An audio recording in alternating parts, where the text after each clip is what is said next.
Hey, hello everybody, and welcome to tonight's episode of Tales from the Loop.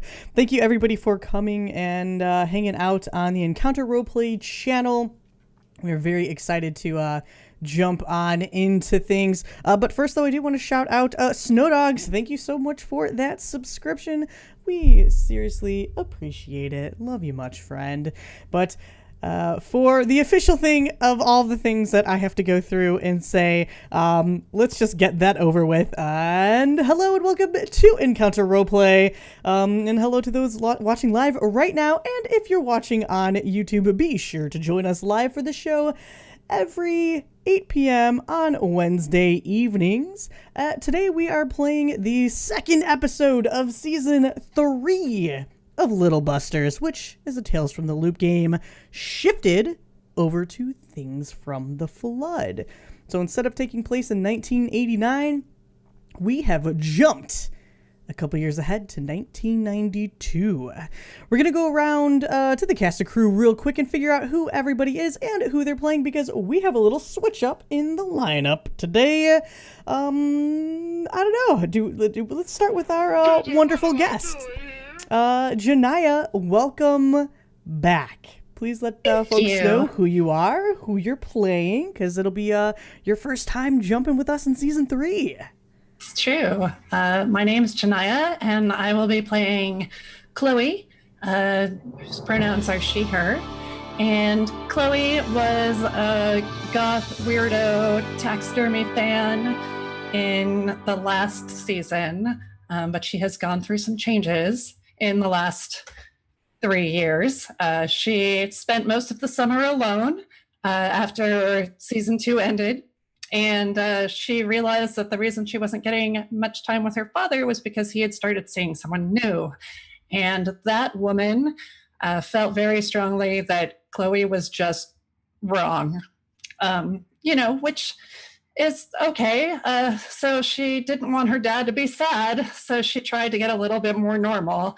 And her family decided that really the problem were the public schools. So they have sent Chloe to a private school where she's surrounded by a bunch of rich kids from all over that don't know anything about weird things and certainly don't appreciate gifts of taxidermy.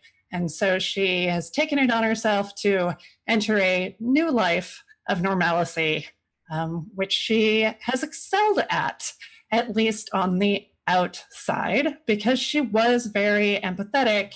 And now she's just charming as she reads what it is people want and acts like that.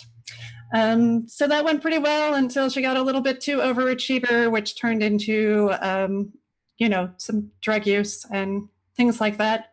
And so now she's in a bit of trouble with school, and we'll see where that goes.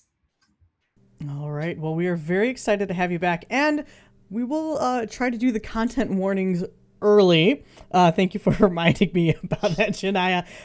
Yes, there are content warnings. Unfortunately, the kids have grown up. Again, this is no longer 1989. They are not kids anymore. They are teenagers. And with teenagers comes teenage problems. There is mention of drug use and abuse in this game, so please just be mindful. Make sure that you're watching in a safe and comfortable place. We have safety tools in place for our players here today as well, so we want to make sure that you are comfortable too. So just a heads up. But with that being said, we'll go ahead and kick it over to Natalie. We'll swing down your way and circle back up. Oh, hi. I'm Natalie. I'm playing little Darcy Brown, she, her, aka Ripley Spector, as she decided she calls herself as of last game. Who is my little angry little goth child who is very upset with everybody except for Delay. We'll see how she feels about Chloe. I'm not certain she's good with anybody.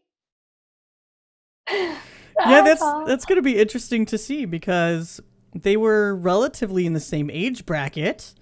Mm-hmm. And go to the same high school. So what happened, Mm-hmm. Kids got older, right? Yeah. And our friend Julian, how you doing tonight? I need to learn how to hit the unmute button faster on my phone. I'm great. Super excited for tonight's game. I will be playing Ritter Dalka, who hung up his bass guitar and picked up as many synthesizers as he possibly can. He is the raver now, who has his own trust issues and games that he has to play because of missions. So we'll see how that goes. And hello, Michael. Hello. Hello. Hi. My name is Michael. I am playing Silas, he, him, who is a seeker, which is sort of a supernatural detective, kind of. Silas is, I was going to say weirdo again. I just said his new archetype. He is still a weirdo, but he mechanically is not anymore. Yeah. Yeah, I'm still trying to figure out how he is sort of dealing with this whole thing. I think especially after that kind of the rough finale to season 2, I think repression is the name of the game for a lot of this. So Silas, on the outside so far, has not changed much. So far. He's still Sweet Bean. And last but not least, though, hey, Pro. Back-to-back shows. How you doing? Good. I'm doing pretty good. I'm a lot more mentally here than I was last week. So happy to be back and doing this. I play formerly Daquan Lamore, now Delay, turned hacker. Was the rocker before, and they're dealing with a lot of PTSD, some melancholy, and just a lot of personal problems. Pronouns are they, them, and I will always endeavor to keep that forward. But thank you for having me. It's a pleasure to have you back. Excited because it's only episode 2, and we spent all of episode 1 watching you be brats. Y'all dramatic little brats. But with that being said, before we begin today's show, we're going to go into the sponsors. Fantasy Grounds is our first sponsor of the day, which is also our virtual tabletop of choice. All of the beautiful maps and rules you see tonight are using Fantasy Grounds, which you can try for free at fantasygrounds.com. You can also get all of your miniatures from Wayland Games. Go to waylandgames.co.uk and get yourself a huge range of D&D, Warhammer, and 40k minis for 20% off. And this week, you gotta check out our sponsor, Tabletop Loot, who sell incredible dice when we hit 20 retweets, which were pretty close on that. I unfortunately don't have a meter on my screen, but I did check Twitter, and I think we at least have 10. So make sure to retweet that out, because once we hit 20 retweets, we're gonna give away a set of dice from them in chat this evening. And you can also support the show by retweeting the tweet. Sometimes I read things multiple times. It's whatever. Finally, though, I would like to remind you that you can interact with today's game. You can donate to impact the game by giving players natural 1s, natural 20s, wild magic surges, and this month's continued special, something from the Table of Pets. Wink, wink, wink. Hashtag no spoilers. Also, if there's a moment you love during the show, please remember to clip it on Twitch. We will be using them as highlight reels throughout the week over on Twitter. With that being said, we're going to jump right into it. Last week on Little Busters, I really don't have to say much. The group of kids who were separated at the end of the events that happened in Season 2, in which they thwarted a supposed alien invasion, alien breeding pool plot scheme, and burned down the police station like kids do, kind of disbanded. The summertime hit. Ritter was severely injured, but was able to push through his injuries, and he and Silas took off for what was supposed to just be a summer vacation out in Europe. Ended up being a 3-year staycation. And little Darcy, our sweet, adorable, just charming Darcy, the artist of the group, ended up with Sal. And as the rest of the team kind of drifted away, Darcy, being innocent, being 12 years old at the time, her friends were gone. Just one day, everybody stopped sending her messages. Everybody stopped communicating with her. They left her in the dark. So she pursued, on her own, the other things in the dark that still remained. And then we had Chloe, who we heard a little bit about before, who, unfortunately, due to circumstances outside her control, which is outside of most kids' control, when their parents decide to act like adults, sometimes the kids get forgotten. And in this case, Chloe wasn't forgotten, but forced to step up and conform, which was so against her young, rebellious spirit. But she did. But to what detriment? And then we have Delay, also known as Daquan, who had left without saying a word to their friends and went on their own adventure, suffering through some rather serious traumatic events, but now have a significant amount of information at their disposal to share or not to share with the rest of the party. And then there's Ashley, the jock, who unfortunately Britt is not here tonight. We love you, Britt. Rest, get well. And Ashley kind of went off to lead her own secret life, escapading in the city, doing who knows what, and returning during the week to be a normal teenager, for all we know. So we fast forward again 3 years. Now it's 1992. It is the 90s. And some things have happened. Some bad things have happened that don't just impact the kids, they impact the entire world that we play in, that they live in. The flood, for one, was pretty major. Something insidious seeped through and flooded the hallways and the chambers and whatever else was underground of the loop. Not just the loop in Chicago, but the loops all around the world, including Sweden and... Was it Arizona? Where's the Hoover Dam? Is it Arizona? It's Arizona. It's a desert place. Nevada? Yeah, thank you. That's one of the other. We're not there. It's too hot. We're not playing in a hot place. And this obviously caused a bit of a state of emergency, as the Chicago area's loop was stationed right outside of Lake Michigan.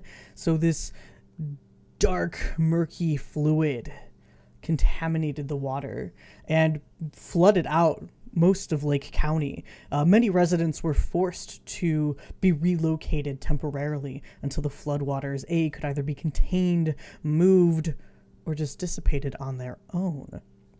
Much of the town that these kids live in now, in Lake County, Hawthorne Heights, a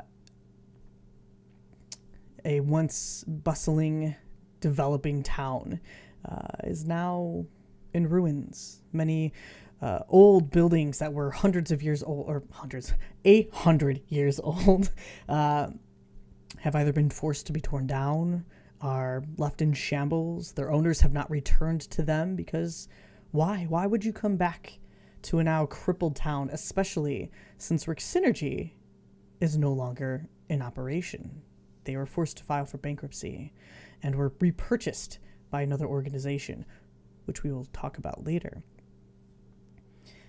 And then there was also the robot or the AI, the self-balancing artificial intelligent creatures who became sentient enough that they formed their own, or attempted to form their own sovereign nation in the very cold tundras of Russia.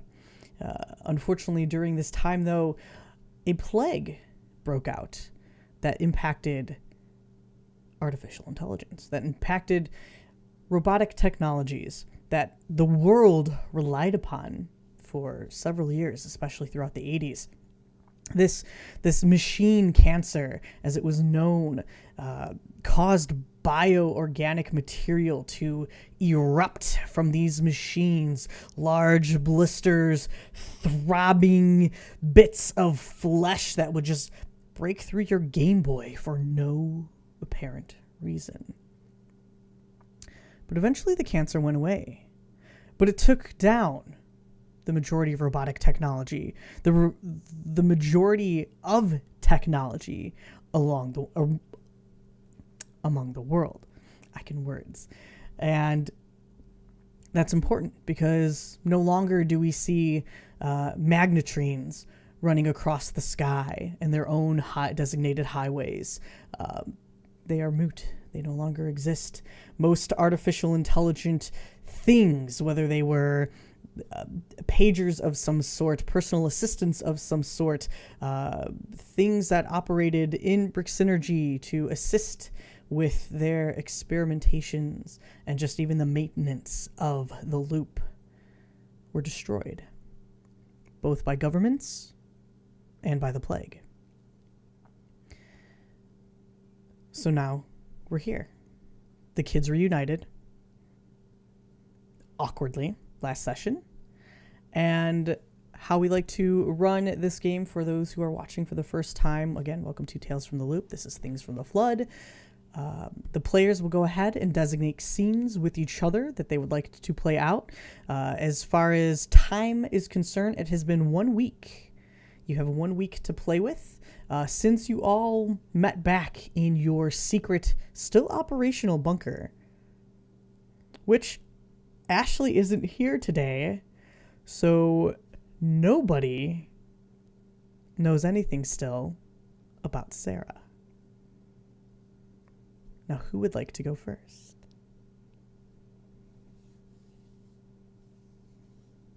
I don't mind. But if Chloe wants to do her intro stuff, that'd be pretty cool. Chloe? I don't really have, I think Ritter and I were going to do a scene at some point. If that makes sense, we could do that first and then move into whatever's going to happen. Yeah. I think that would be I'm great. fine with that. Okay, so I guess I wouldn't know that you were back, although I probably would have seen some signs of activity in the bunker that showed that he did send out like a postcard, like saying, "Hey, we're coming back," but he probably didn't say exactly when. Oh, okay. So yeah, you probably have seen the signs in the bunker shortly after. It might have taken a while, but I think Chloe might have gotten a phone call at some point. Okay. Asking to meet up to check on someone. Oh, right. So let's just meet in that room. Okay. So you managed to keep the room like operational and stuff like that. That was the plan, was like Chloe's been kind of in her spare time coming back and managing taking care of Jacob. And I don't think there would have been a way to move him successfully to her house. And she doesn't feel safe there anyway. So I think that she would have kept him there to take care of him. And probably maybe installed a new lock if she could, but that might be outside of her tinker ability. We could say you eventually figured out how to do that. Okay. Chloe's a smart cookie. Took her a whole 3 years. Yeah. So Okay, yeah, cool. so I think she would have kept him there and probably had sent you updates, but she's got like a little journal in there that she's been keeping all of her notes. One of the things that she was doing before Rick's Energy went down was sort of volunteering beyond school into like a Rick Synergy Future Scientist program where she had like extra coursework that she was doing. And so she took all the questions that they were asking from there and brought those back to the bunker, seeing if she could find any crossover between the bad stuff that they found and the things that Rick Synergy was asking scientists to train for. But now that's, of course, moot. Gotcha. Cool. Yeah, so outside of that information, yeah, we can just meet down there. Ritter would probably want to meet for food first to kind of ease things into it being casual. Okay. Catch up on things on a normal level. Would Chloe have said the thing about school? That she got kicked out of school? Probably not in emails and stuff. Maybe when you guys spoke over food, she would have been like, yeah, I got some trouble with school and it's just dumb. I mean, yeah, it is pretty dumb. I mean, do you even really need to go to school, Because Of course I need to go to school. How else am I going to get to college? You don't just get to skip your senior year. I mean, I kind of did. Silas did. A lot of people don't finish school and they're pretty successful.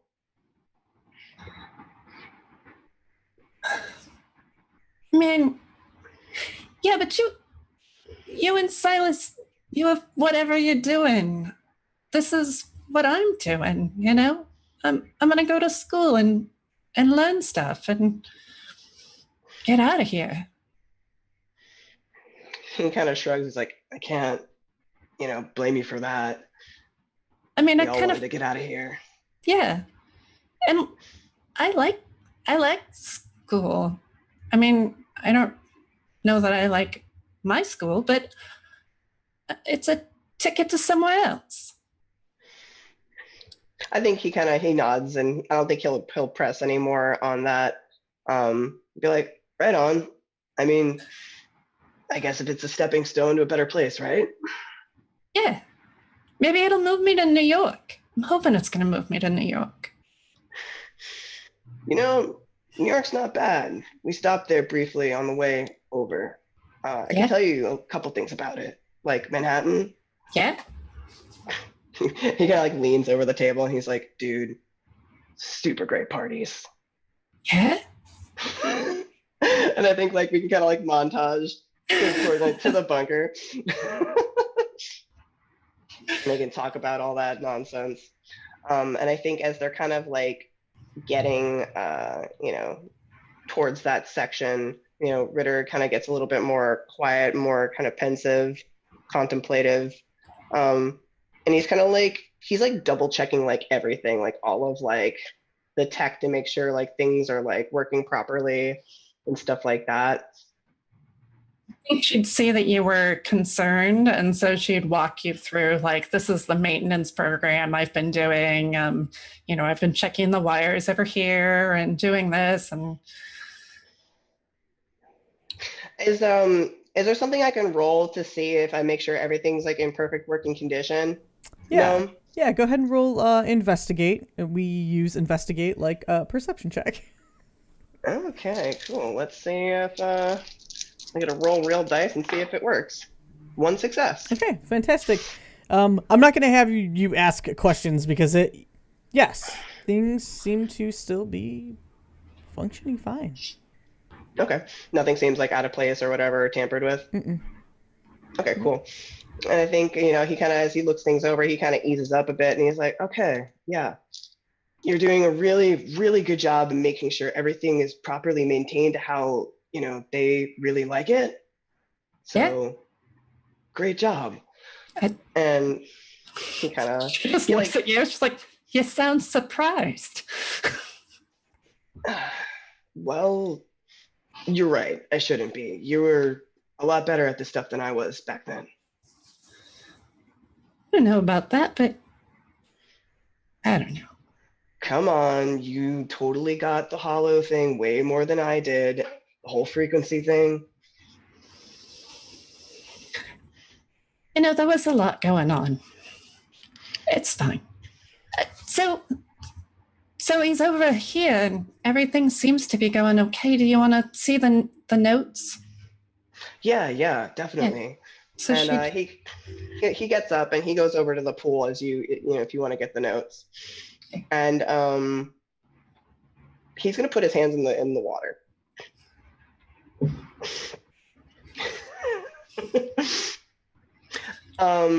Gnome, you said I know how to communicate, right? To an extent, yes. Excellent. Can you explain to me how that would happen necessarily? With Jacob? Mm-hmm. Okay. In order to fully communicate, Jacob needs to be inside you. Mm-hmm. And latched on, and you have that reconnection again, which Silas would be so happy about. I know. I feel like I should move this over so I can see Michael's expression. Oh yeah, he's unhappy. Yeah, I just needed to point it out. 4 screen. It's the best. And no, if you can come into physical contact with Jacob, you'd be able to get like a sense.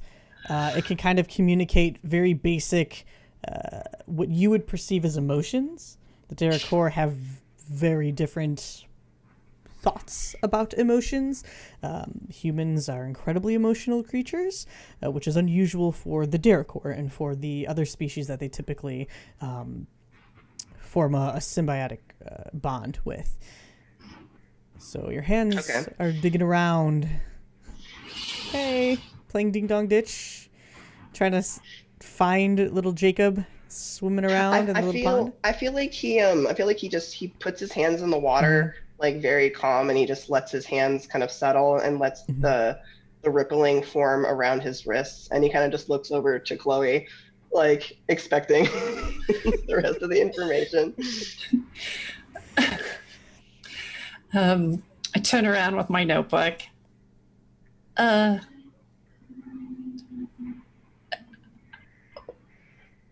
It's cool. What you doing? I'm waiting to see if he wants to come up to me. Don't worry, I'm not gonna make a real connection. That's it, because I don't want to have to explain that one to Silas.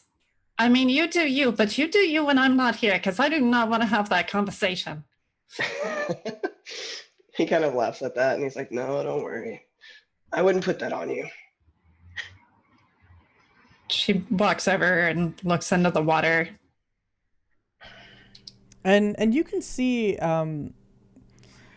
like, Ritter, when you put your hands in, before you even do that, you can see little vibrations in the water because of the crystal, the stone, that is still kind of like softly glowing above. Still very makeshift, still kind of held together with duct tape, but it has been functional for at least the past 3 years still.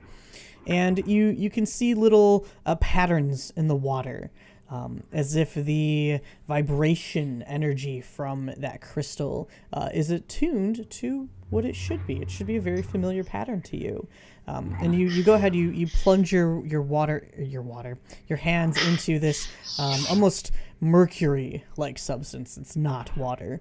And you just wait, and you can feel this almost like electricity, like static electricity, just kind of like flowing between your fingers, and eventually you can feel something cold, slimy, very viscous, very different than the metallic liquid that your hands are submerged into. And it is indeed the one and only Jacob, a small, 4 or 5 inch long eel who rubs against your hands for a moment, and you feel a shock. Again, much like being shocked statically, and it hurts, but you expect this. You have probably done this before and would know because you and Jacob were once one. So when that shock ends, and it's only a brief moment, you can feel a sense of restlessness and a sense of anger. This creature does not want to be in this pool. Okay. I think he gets that brief moment, and I think the only indicator to Chloe that happened is that his eyes blink, stare for like a second too long, and like at nothing, before he kind of focuses back on her. He's like, "So, what'd you come up with?" She opens her notebook, looks at you, makes a note, hands it over to you, and you can just basically see like things that she did about adjustments to, trying to, if there needed to be an adjustment due to seasonal time for the vibrations in the water, and kind of monitoring whether or not like there was a change in the weight or anything else in the derrick, or like just kind of did basic sciencey observation things to make sure his weight was staying the same. He was staying around about the same temperature. And you might see, I don't know, I mean, no one would know, I don't know, but you might see some fluctuations here and there, and where she like adjusted the vibrations just slightly to try and accommodate for the adjustments and things like that. But basically, it's just like really boring science notes about your friend. It's probably very thrilling to him. Is there any indications of when anything need to be changed? Like, did Jacob like lose or gain weight at any point in time, or kind of like how Chloe's notes, Jacob's fluctuated a little, and there's really no clear indication why. Somebody else knows why, but Chloe and Ritter do not. Okay. His brows kind of like furrow at that, and he's like, that's weird that things kind of switched over like that." Yeah, I mean, I looked at tidal charts, and I looked at like the phases of the moon, and I looked at magnetic ships, and I looked at weather changes, and I looked at pressure changes. Chloe, I could never really find an agreement. Go ahead and roll me a comprehend. And give yourself an additional die, because you have extensive knowledge in Derrick biology. Okay, let me remember how my character sheet works. So that's one roll.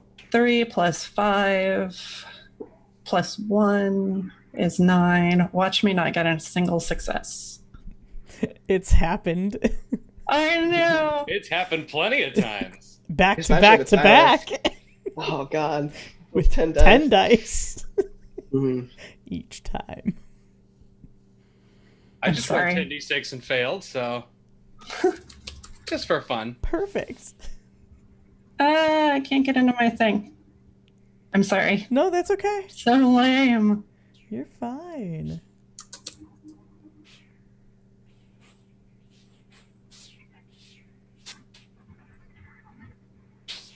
That work? No, you put a question mark. God damn it! I can't see the thing on my screen. It's like super small. I think you hit Try shift. this again.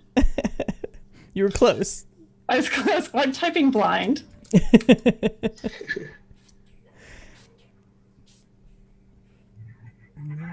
going to do that for a moment.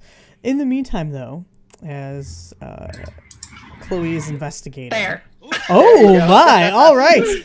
Well, we don't need a successes. meantime. Yeah, how about 3 successes there? Sorry. No, you're Nice. fine. That's the trick, is just try to move on and then it'll work. It right. Yep, it's fine. It's great. No worries. So, I mean, just based on the pattern that you have kind of noticed,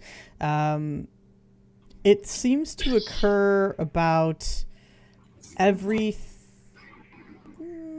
maybe like 3 weeks or so. And it's pretty consistent. Jacob will lose a little bit of weight, seem a little more sluggish than normal, almost as if suffering from like malnutrition, like just not getting enough. And, you know, you come back, you check, it's been another week, and you've kind of adjusted the crystal a little bit, and he seems to perk right back up. And then 3 weeks go by, and it seems to happen again. So you're not sure if the whether or not the crystal is doing something weird, or there's something in like the old kind of janky, you know, again, MacGyvered kind of computer setup with a mishmash of alien and human technology that was very much a rush job, just isn't working quite properly. Okay. So I think she'd have everything written out on kind of a little calendar for you to look at, and would just be like, but it's fine. Maybe it's just what they do. Like go into a hibernated state, or Yeah. just not like, eat. You know, maybe it's, I mean, we don't know where they're from. Their cycle could be on 3 weeks, you know? Maybe it's like, I don't know, it's like derrical menstruation. I have no idea. Maybe you're right. And I think like if Jacob comes back to brush up against him, Ritter kind of wants to try to communicate back. And the communication in the simplest of terms is communication. The simplest terms is if you're restless, I can fix it for a little while. I would like you to roll.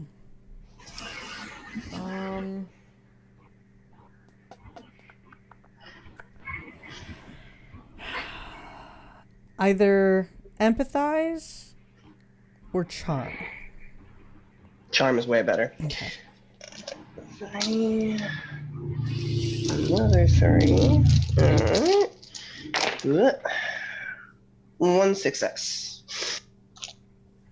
Okay. So you feel the eel-like creature slide against your hand again, and it shocks you again. But this time you are more pressing with your emotions to make sure that they are better communicated this time around. Again, you can feel this sense of like, get me out, compelling you in a sense. But you convey this feeling that you can help ease. Chill him out for a couple seconds. Yeah, and I you think could feel that he kind of like slides a little slower against you this time. And I think he'll communicate later, not now. And then, you know, his fingers kind of do like a little tapping along its long form, and then kind of he finally pulls his hands back out and kind of flicks them out. He's like, all right, well, he seems pretty restless, but otherwise he's healthy. Chloe, I can't like thank you enough for doing this for me. You're welcome. You don't have to thank me. I mean, not gonna let the last one Go. Yeah. Well, I mean, he's doing it right now. So, and he kind of like reaches for the journal after his hands kind of shook out enough. And if Chloe will let him, he'll kind of like close it. And he's like, so something else to bring up with you. Yeah. Do you have anything on you? Like anything? Oh. I know you were talking about the whole rehab thing, but like, Yeah. Yeah. I mean, it's, come here. Walks over and under one of the desks, she pulls out a box, and it's like, this little pretty box, and on the inside there's like a small bag of mushrooms, and there's like a bullet of some sort of white powder. You're not sure what it is, and a bullet of another white powder. Just like and a small little bag of weed, a tiny pipe. Somebody Black. donate something to make this stop. I will end the scene. Yeah, I was like, we're gonna fade here. Yeah, we can end the scene with him tapping one of the bullets, and he'll ask, "How much for that?" We're friends. We do it together then. That's so sweet in a really fucked up way. And scene. That's a good fade. I fucking love them. Oh, yeah. oh wow. And then we reenact Requiem for a Dream. Yeah. Ta-da! This is how you summon Mr. Blink. No, we don't give us a nightmare. Wait, Darcy hasn't tried this method yet. Yes. Darcy, goddammit. Try the shrooms, Darcy. You'll find all of Mr. Blink. Jay, you're not 12 anymore. It'll be fine. Totally. Possibly go wrong. Oh, goodness. All right. So, delay. Silas, Darcy. How about a scene from you folks? Anything that you would like to go through? Yeah, I had a scene I had wanted to do. I think Delay had gone back to like the bunker probably like the next day, finished like the downloading, had probably like checked what that like notebook was in the wall, and then like slid it back. So I would have like looked through that while like stuff was compiling, because I saw Ashley kind of bring it out, but like probably by the time we got a chance to talk to it, everyone kind of went back. And then I guess the only information I have, looking around the base for anything that we as kids didn't find. Anything that might be in Dr. Rose. The laboratory. So you don't really find anything in the laboratory, but I will have you roll a... Invest or... no, this is going to be probably program. Okay. Please roll a program check. All right. One success. Fantastic. So go ahead and explain Daquan's style of breaking into deeper coding. So I think Day kind of looks around, make sure no one's kind of there, and we see them slowly taking off their gloves. We see the kind of power glove kind of like tanned kind of black with like the extra kind of knobs on it put to one side. And then all the wires that are connected to that are there.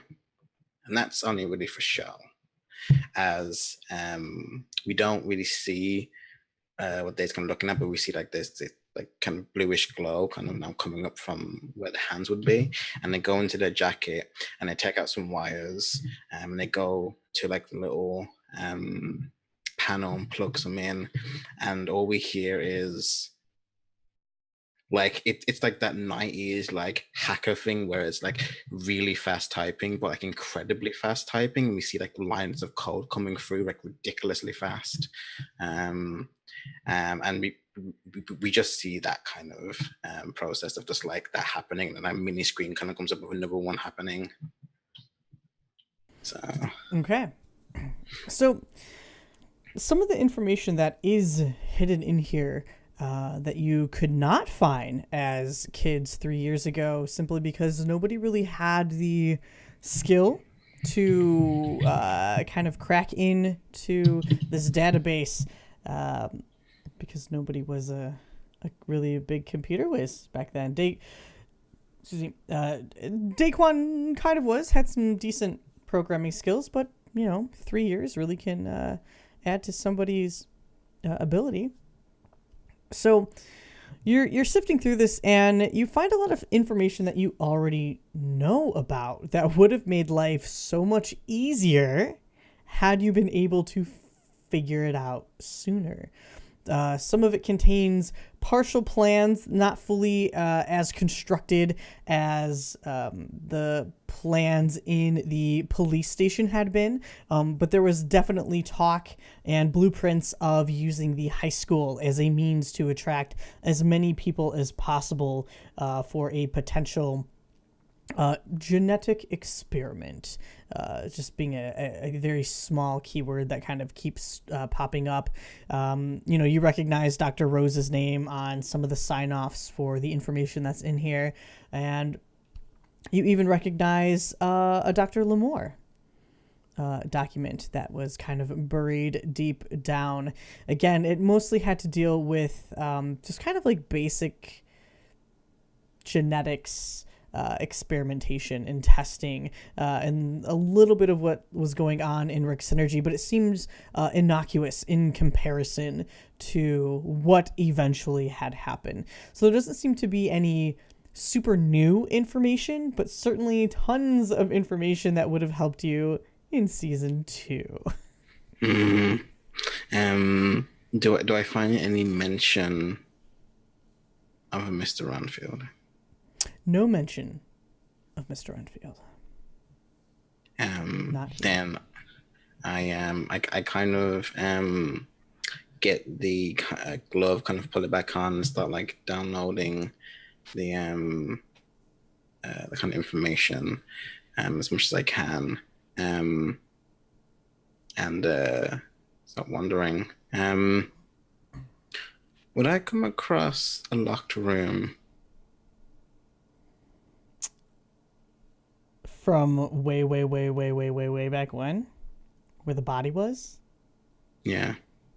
That nobody... That's from season 1. Yep. There's a sign, I do believe, that says, like, keep out. Yeah. But Ashley had gone in... And... Oh, no, Chloe went in. Chloe? Ashley? Jog my memory? We both went in, and then Ashley turned around, and Chloe went and investigated the body. Right. The investigation happened, but then I think Ashley went in and disposed of the body. Yeah. It is cleaned up, gone. There are no traces of the body. Maybe a little stench of like lingering bleach, because nobody goes down this hallway. You as kids, again, this was 4 years ago, knew that there was a dead body, just the skeletal remains of a soldier who had died pointing towards the locked door, which in his own blood had drawn a picture of a rose and then crossed it out. And that was your second indication that Dr. Rose had been involved in something incredibly nefarious. But that door was never explored. If I'm being honest, that's a pretty big oversight for a detective to... Kids, we were just like, never went in. You were all a 10-year-old. We had a 10-year-old there. 11, 12, a couple 13-year-olds, and one 15-year-old who never acted 15. So the only two people who went down in there was Chloe and Ashley. And Ashley was kind of boss and said, "Don't go in." Put up the do not enter sign, and nobody ever went in. In 3 seasons, nobody went in. Until now. Oh, God. Yeah, I kind of cock the gun, and just in case, just have it ready. And if it's not locked, I'll walk in. kind of listen and walk in. Okay. Go ahead and roll me an investigate. Can diddly do.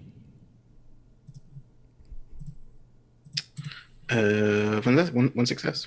Okay, fantastic. So in this case, you could go ahead and ask 2 questions. You're not inside yet. You can ask 2 questions. I actually don't have the question thing. Oh, that's okay. Really, it can be any 2 questions. Things like, what is hidden here and where is it? What does it mean? What has happened here? How can I get info out of or past something? What threats can I perceive here? Or where is it? Such a generic question. I'm just at a door. Can you tell me like what I can kind of see, and then I can kind of get a question from that? Yes. So the door itself is it's another one of those like thick lead doors. Again, this is a old cold era bunker to obviously prevent fallout stuff. So it's this thick lead door, and it's got some like again bleach had been just scrubbed against it, so whatever like surface paint had been there is kind of peeled off at this point.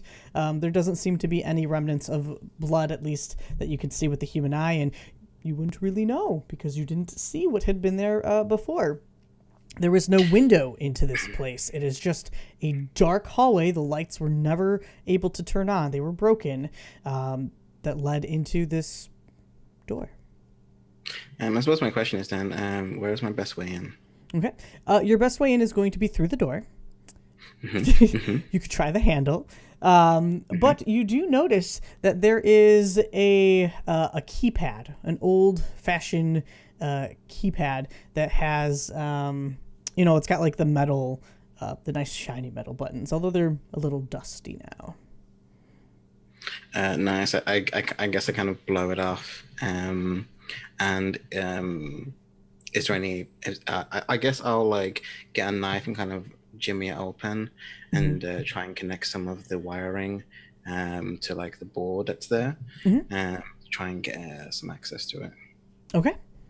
Yeah, you don't seem to have any problems popping that faceplate off. Yeah, I'm gonna try and hack it open if I can. Okay. Go ahead and roll me a program. Just stab it with my knife. I hacked it. One success. Fantastic.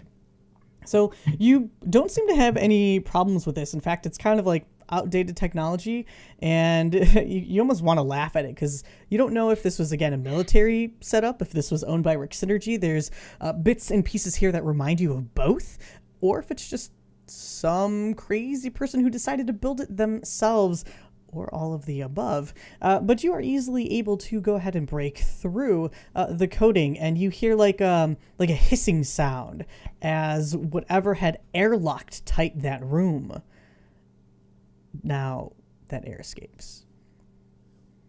I'm gonna kind of like open the door slightly, and with my other hand kind of crack a flashlight in. But as I kind of crack the flashlight, I'm gonna keep turning it on and off. So if there's anything in there, it's gonna get stunned by like, the flashing of the light quick in quick succession. It's gonna have a quick glance around. So I need you to roll me. God, what would this even be? See, there's not enough rolls to detail what I need you to do. Body, move. It's not lead. Move. No. Comprehend. I'm going to treat it like force. Okay. Because it's kind of physical. Well, go ahead and roll me a force check. We're treating it like a constitution check. Okay. So as you kind of like slowly crack open the door, and it just groans, having not been opened for 4 years, at least, that you know of. And you are almost punched in the face by this gut-wrenching stench.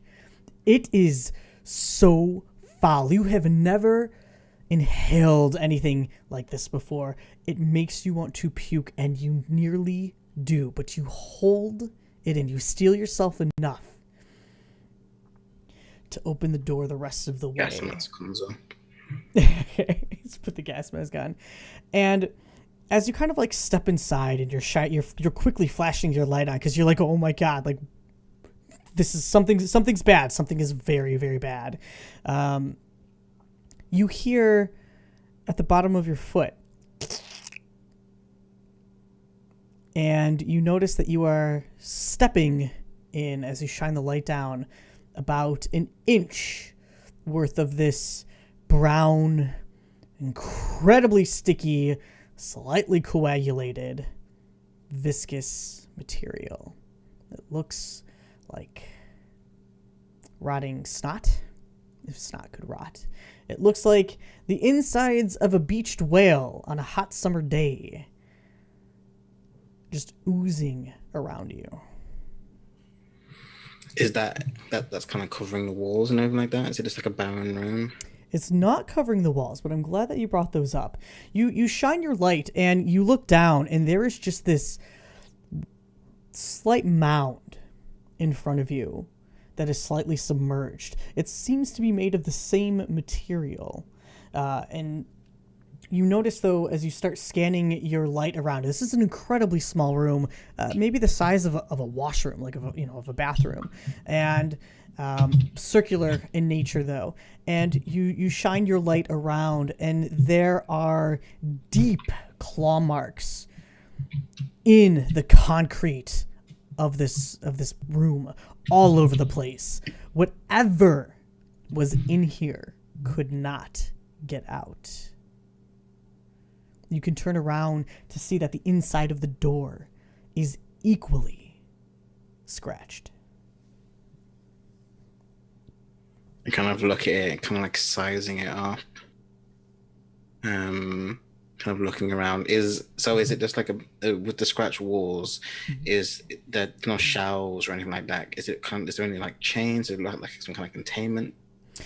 It does look like it was a containment room. You do see there are like a small amount, like smaller, I should say, cages that are just knocked about, crumbled entirely, ripped apart.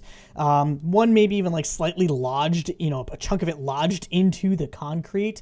But if you recall, having first explored this bunker, there was a door that was just ripped almost completely off. One slightly folded over, one even almost ripped through. You were never able to find what did this. But you kind of think that maybe you did. Just now. Well, that's one mystery.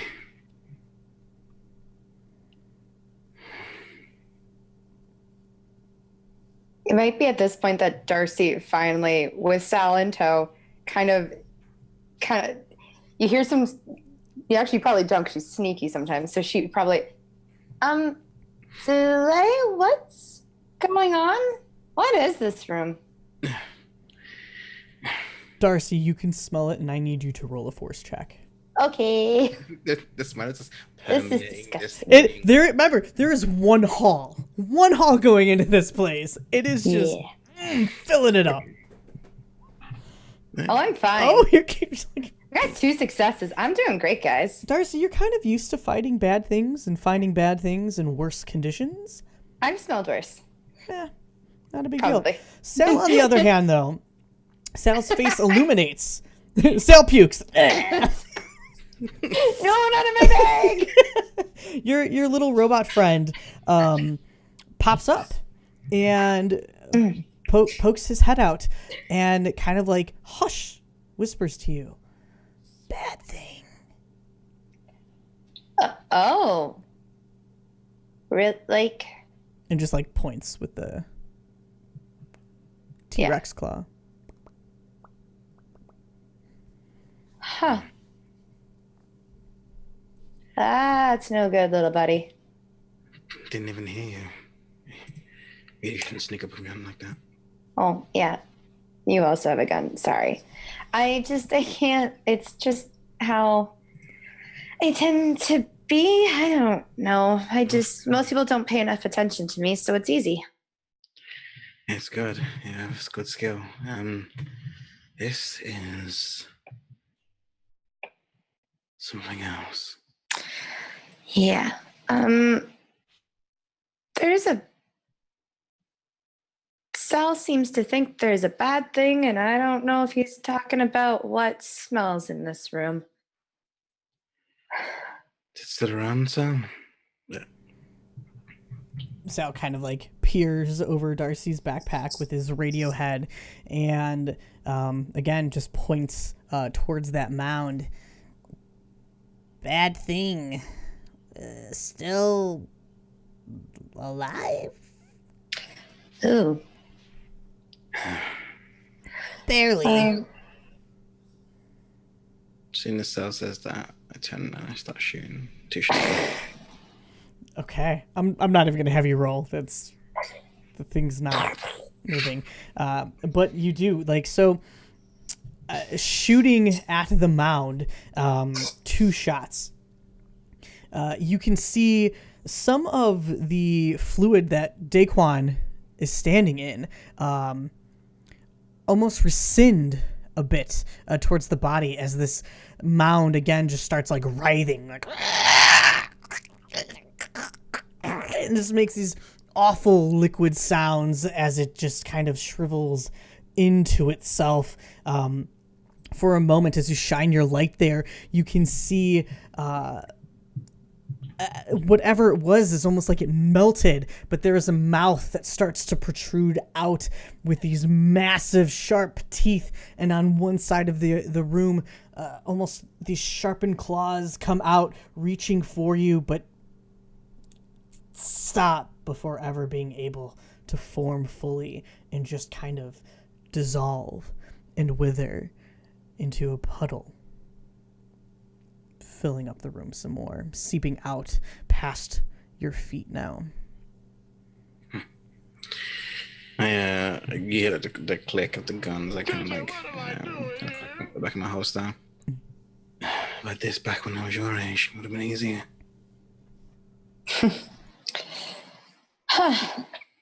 Kind of crazy that this has been here, I'm going to guess, for a while.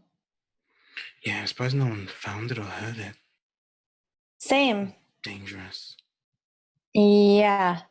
I mean, I knew there was weird stuff in the bunker, but I didn't think there was still anything like this. Huh. I don't think anyone, as far as I know, when we were here, we didn't really check it. We just kind of found the body and just left darker areas stay dark. Think there's any other dark areas still unlooked at? Good at shooting? You good at shooting? Okay. Let's find out. She'll pull out the gun. And I'll just kind of gesture. I'll follow you. All right, let's go. I guess we're gonna keep exploring this then. All right, so I'm just gonna let you know there are no other hidden rooms. You can explore for a little while. This was it. This was the final place that left unexplored. Pro, why did you go there? Look, I'm hitting on the things I wanted to hit before. I didn't get to the final season 1. Oh my gosh. Yeah, way to find the monster that y'all were supposed to fight in the bunker in season 1. Literally best way to kill a boss. Wow. Starve it for 4 years, yeah. Yep. Hey, I mean, monsters gotta eat, right? No one's been through this mist for a while. This has been like the worst death for this thing, period. Just die alone in starvation. Yep, and you don't know what or who it was. So, yikes. Nope. Probably Fine. no one important. Doesn't matter. It was Dead now. Silas's mom. Yeah, I That figured. better not be it. I'll be Oh my That's upset. my arc finish. That's it. You're done. All 10. Double tapping you down. All right. Is there anything else that you wanted to do in the scene? Or Silas, do you want to jump in? Or do you have something else you have in mind? I don't know if I would jump in to this particular scene on this particular day, but I do have a scene when we're set with this one. Okay. Okay, cool. Yeah, I did want to kind of say that I think once we loop around, see, I'll just kind of say, so how long have you been by yourself doing this?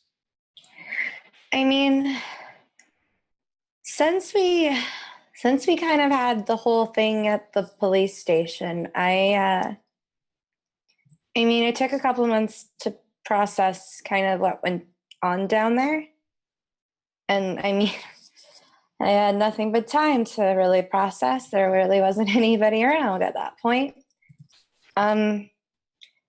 And then I realized that, yeah, you know what? Everybody's gone. Everybody's kind of checked out, but there's still things out there. And so for the better part of the last 3 years, I mean, it's been doing a lot of reading. And then within, I guess, the last 2, I want to say, I started, Sal and I started patrolling.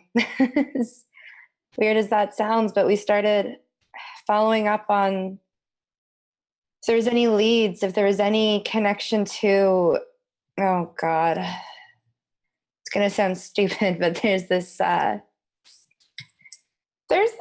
cat that that used to kind of, when I first started hanging out with the guys, that we had these weird visions and we kind of saw this weird cat that would blink into nothingness. He would kind of give us an idea what was going on and where the danger was. So I stupid things only shown itself to me a couple times in the last few years, frustratingly enough. But yeah, so I've been trying to see if I can't get him to get leads on some of them. I've only had a little bit of success, but it's not been for nothing. I've still stopped a couple of things that were here. So yeah. Well, don't you ever just want to be a normal kid? How old are you? I'm 15, and I've never really been normal. I see people as ghosts. I don't necessarily see. I see things that people don't always see because they're not paying attention. I've always seen the creatures and the monsters and the things that go bump in the night. And people always tell me it's just my imagination, but moving here, it's proof that it's not. And so I don't really think there's a normal life for me at this point. And that's okay.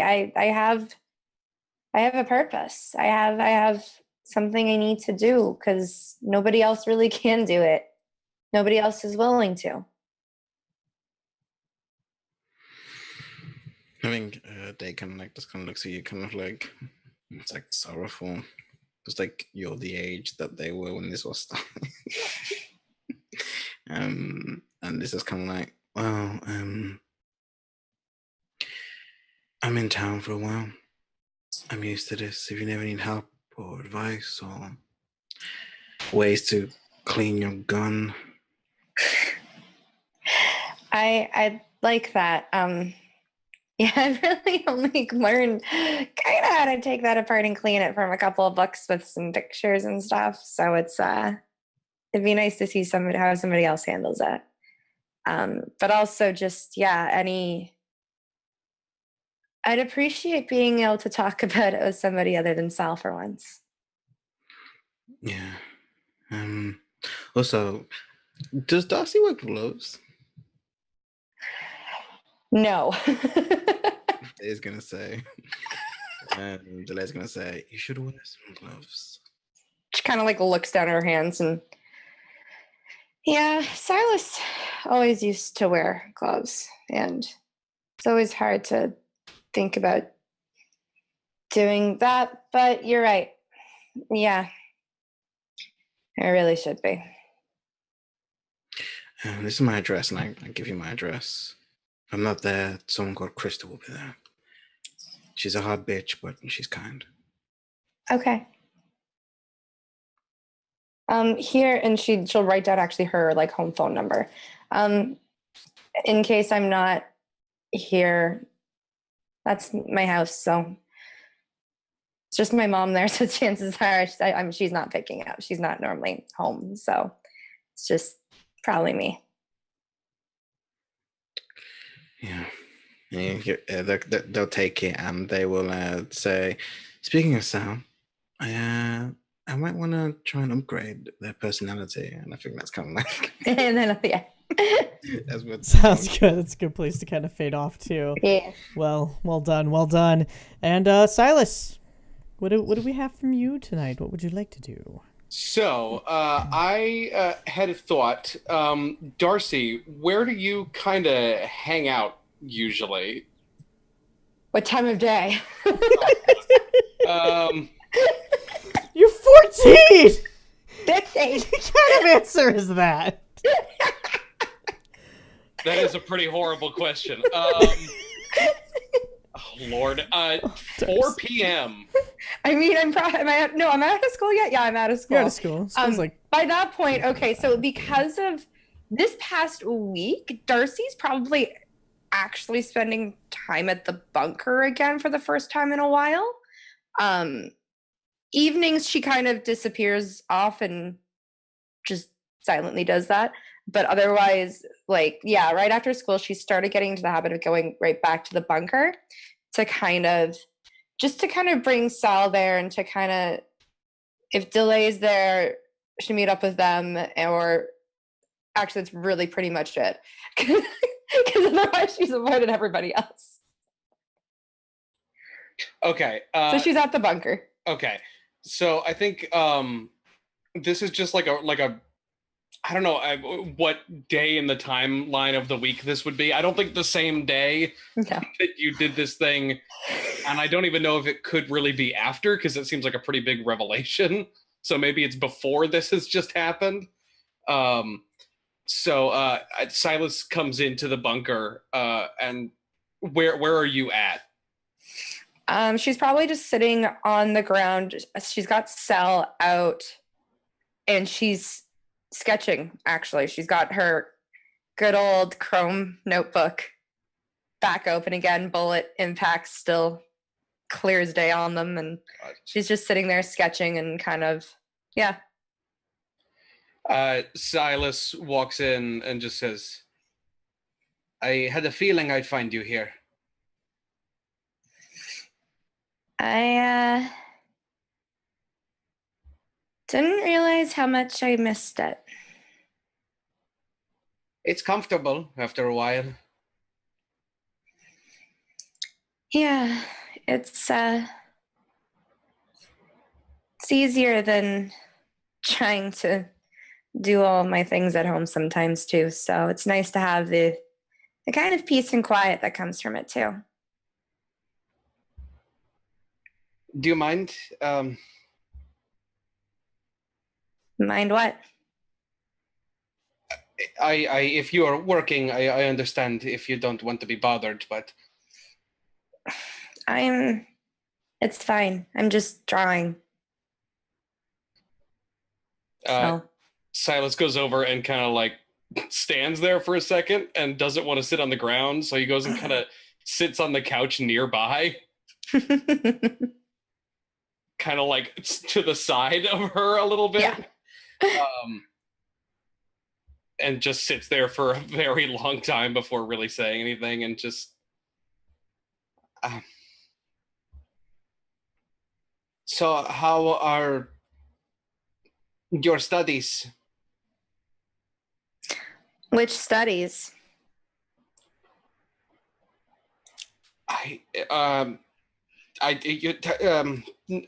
Never mind. Take your pick. I mean, you guys don't really care for school, so why would that matter? Everything else I do, I mean, I don't know. I read a heck of a lot. I spend time when I can at the library. I mean, how much can I? There's only so much I can read in this town, so I've gotten my hands on everything I can. Your aunt's been helpful. She's been able to bring in a couple of new books occasionally for me. So, although she looks at me weird and asks me really weird questions sometimes, so I'm so sorry. I've kind of lied to your aunt a little bit. That's fine. That sounds about right, to be honest. Yeah, I mean, I don't know. I can't really do formal studies into monsters and shit. So That is what I wanted to speak to you about.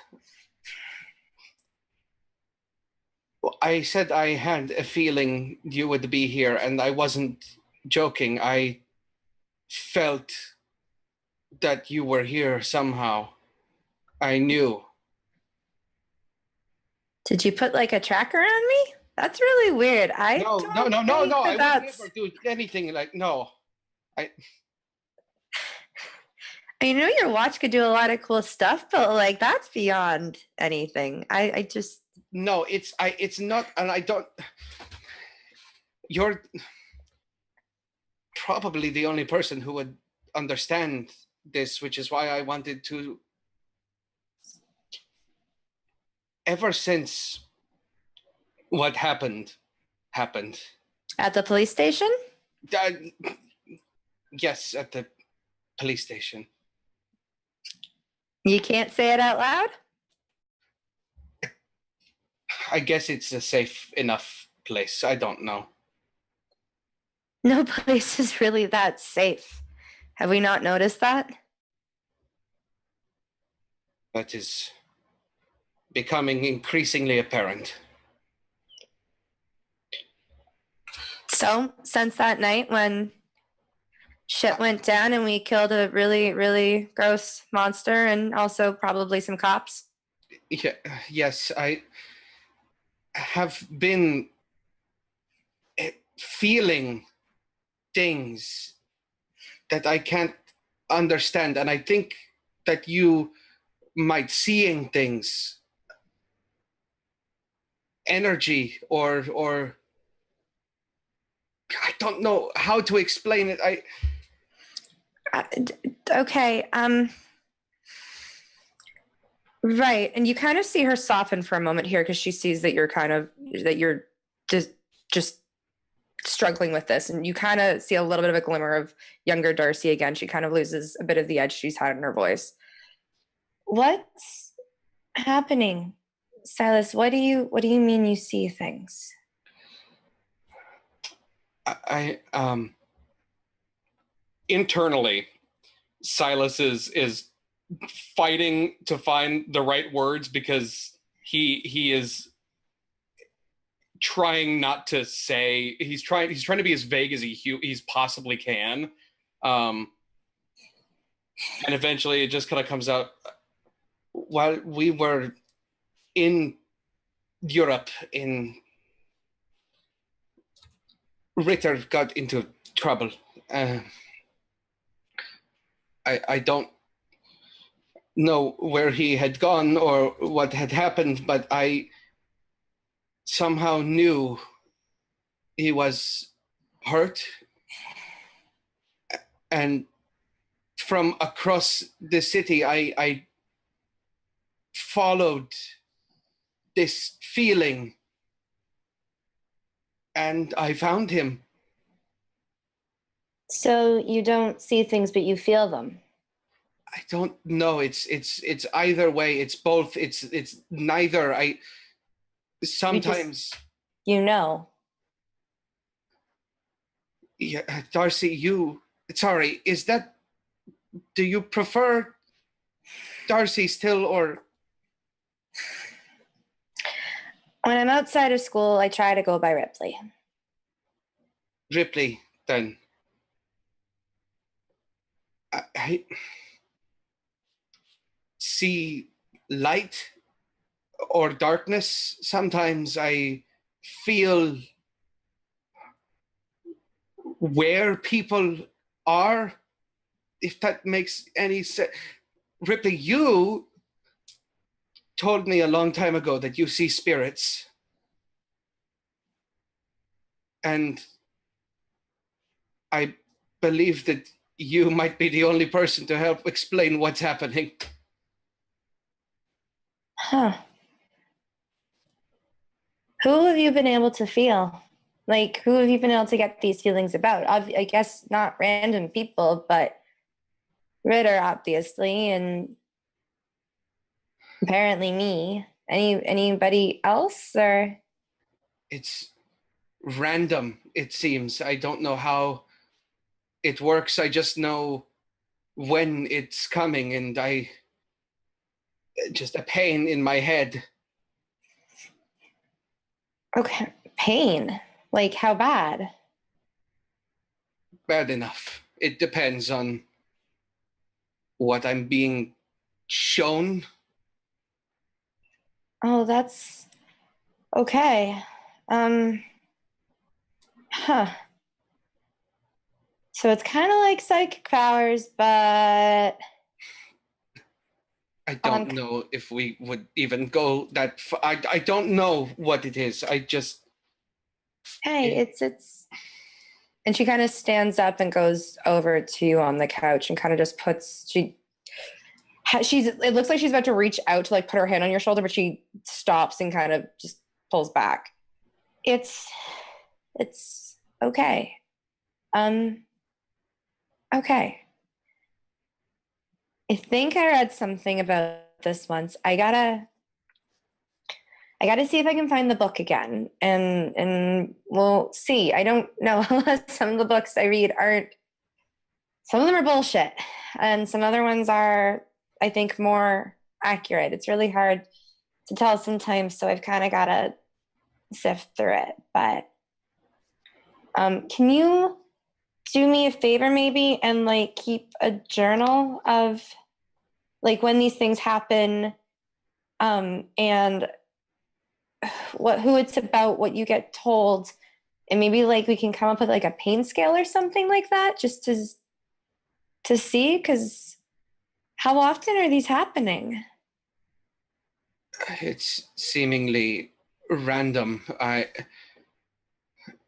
Sometimes when I feel that I might get a vision, I take precautions to try to make the headaches less, but sometimes they come and sometimes they don't. So Is that why you're smoking all the time now? I don't know. Silas? That's what I've come up with. And is it even working?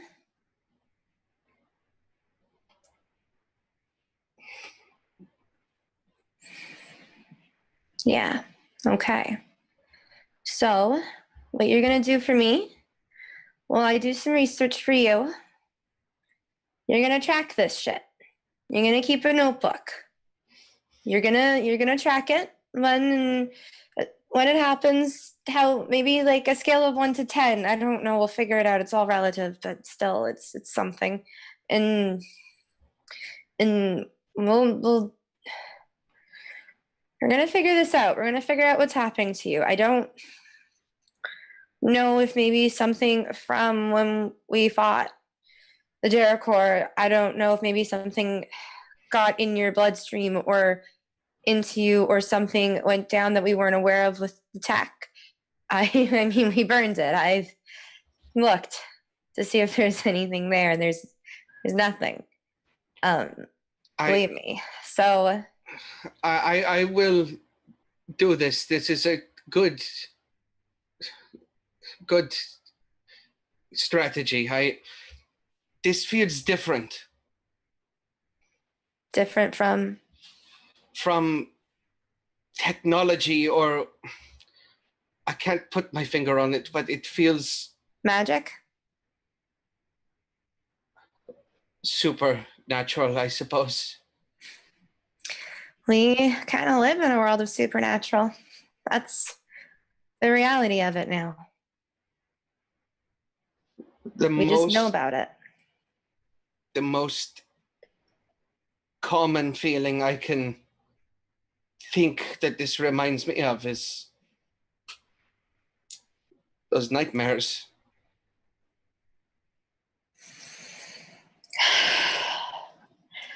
Well, that's a possibility.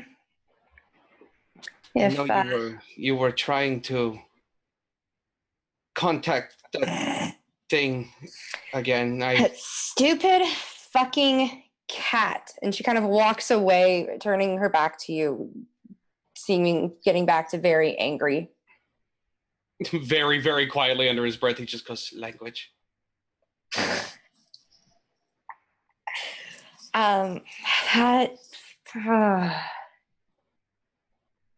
Yeah, Mr. Blink. I have been trying. Oh, God, have I been trying to get him to show his stupid face again. And has he shown when I ask him? No. Have I figured out a right summoning circle yet? No. I am still trying. I have a new book on my nightstand to hopefully help me. But I don't know what to sacrifice. I don't know what to put down. I don't know the right words. But he still has shown up. He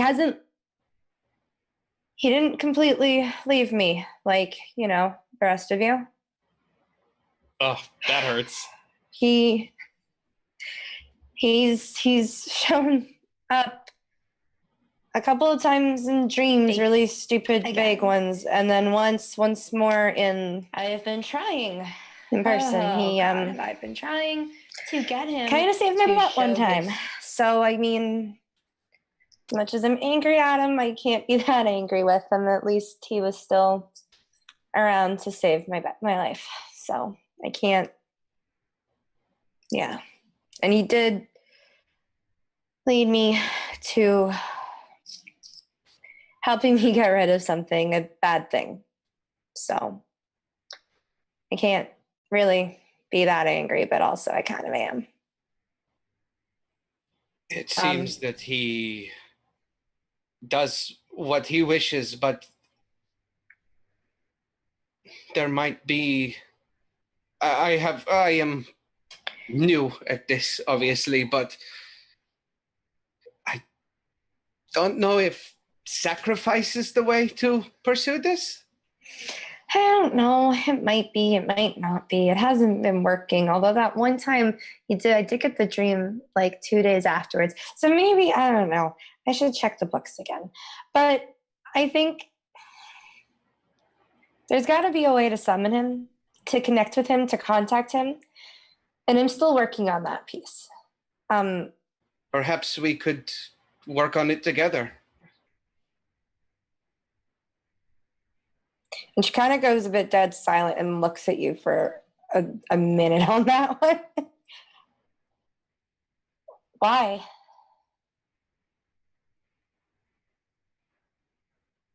You just want to come back in here and pretend the team's all okay again?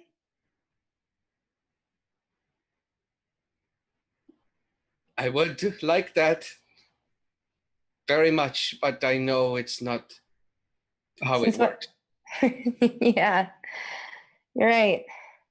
Since when does the team matter to you? To any of you? It didn't for 3 years. So, I mean,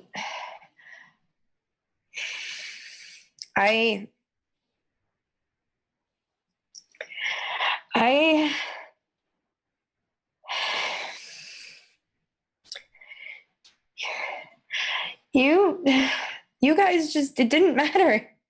It didn't matter to you guys what you left behind. The team didn't matter to you. I didn't matter. I will keep searching for a way to get in touch with Mr. Blink, and I will find whatever I can out about what's going on with you. But that doesn't make this like how it used to be. Okay? Understood. You guys just came back. You haven't talked to me. I don't matter to you. But I will help you. Ripley, No. Silas, silence speaks loud and fucking clear. I will help you. Because knowing you're not dead means a lot to me. But I need time right now. I just, yeah. I need time. I'm gonna go. I need to go. What time is it? I need to patrol. I need to go out. I need to go do my thing. I need to go be Ripley. all right, Ripley, just promise me one thing, please. What's that? Please be safe. I've survived this long on my own. I'll be fine. And she walks out the bunker. Oh my god. Mm, Cutscene. mm. Oh, wow.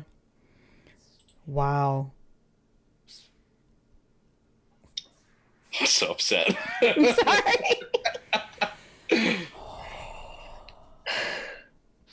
That was good. That was good. That was very good. Well played.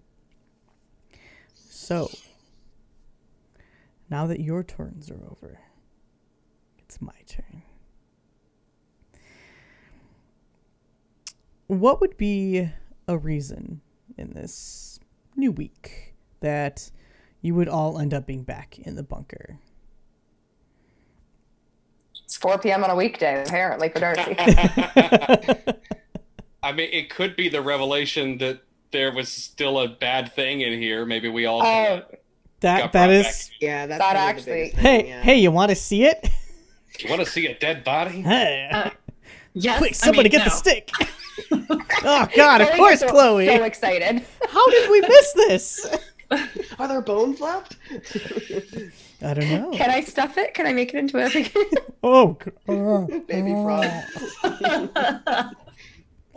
just frame it right up on the wall. Yeah. Who needs deer heads when you could just have, monster heads? Does it have a Absolutely. head at this point? You basically described it as a flan. It's Gross. I never want to plot again. Here you ruined flan for me. Well, you guys didn't So comb sorry. through it to see if there were bones inside. Nope. They Nope, so did that's not. Chloe's Alrighty, so news kind of travels fast between friends. I would assume that maybe delay, obviously in Ripley, no, and maybe it kind of got leaked out to Silas, who would then tell Ritter, who probably told Chloe about it. So you've all congregated to come check out this missed dead body that's been there for maybe more than 3 years. Who knows? But it is still very putrid in scent, and unless both the doors remain closed, the scent kind of starts. Every time you open it, a little bit more of that smell starts getting into the rest of the room. So somebody's gonna have to clean this up at some point. Got it. How fast that went. I think Chloe would volunteer. Chloe. Yeah. I was gonna say they probably maybe come in and I'm already washing it out, I guess. Oh, cool. It's the scene from It where they're all cleaning the bathroom together. We all have to take like intermittent breaks, otherwise the stench gets too much. It's just too I much. think Chloe would bring a mask Mhm. since And you- she'd been told that it was disgusting. And you are familiar with the bunker. You guys used to hang out here all the time. If you head into the actual bunker portion where the bunk beds are, there were lockers that had full on like radiation suits with rebreather masks. Full hood, so you could suit up with that for sure. Oh my god! During my investigation, I just want to put this out there. During my investigation, did I find a ripped up postcard in under a bed?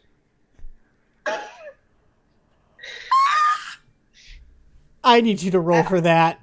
I need was you to gonna say, roll for that. That didn't- has to be an didn't- actual investigation. Britt, I know Actually you're rip it up watching. outside? I No, thought Britt ripped it up out in the actually street tore it up somewhere. and then hid it in the bunker. Yeah, hit it like yeah, underneath the okay. bed of one of the beds. Oh fuck. No. No. Oh. So we can like cut a quick scene where Day is just kind of like kicking stuff around in the bunk room because nobody's actually sleeping in it anymore. Silas doesn't need to stay here, and maybe like flip up like maybe 2 or 3 mattresses, and without finding anything, like you reach for one of them, the one that the camera is kind of like slowly zooming into, where there's just a little glisten of paper like poking out between We see the mattress. scene from the paper's perspective. It's just like this hand coming out. And then Delay, you hear, hey, Delay over here. And as Darcy like yells to you, like, like, hey, like, let's clean this up. Stop dicking around. And it remains undiscovered. Man, that would have been great. I had to leave that up to the dice rolls. Oh my god. All right, so you're all suited up, though, or at least some of you are suited up. Chloe, would you like to roll and investigate to see if you find anything? As they're kind of Sure. digging around and sloshing through. That's not a great roll for me anymore.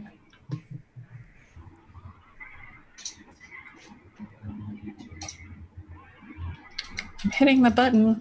Oh, God, it's going. Oh, okay. It's not showing up on mine. Oh, boy. Don't know Well, what the first one was because I have nothing. yeah, the first one, unfortunately, was a 0.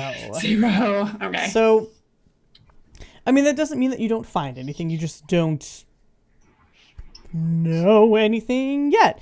As you're kind of like a mop isn't going to do the trick because it's not, whatever is left that hasn't shriveled up completely,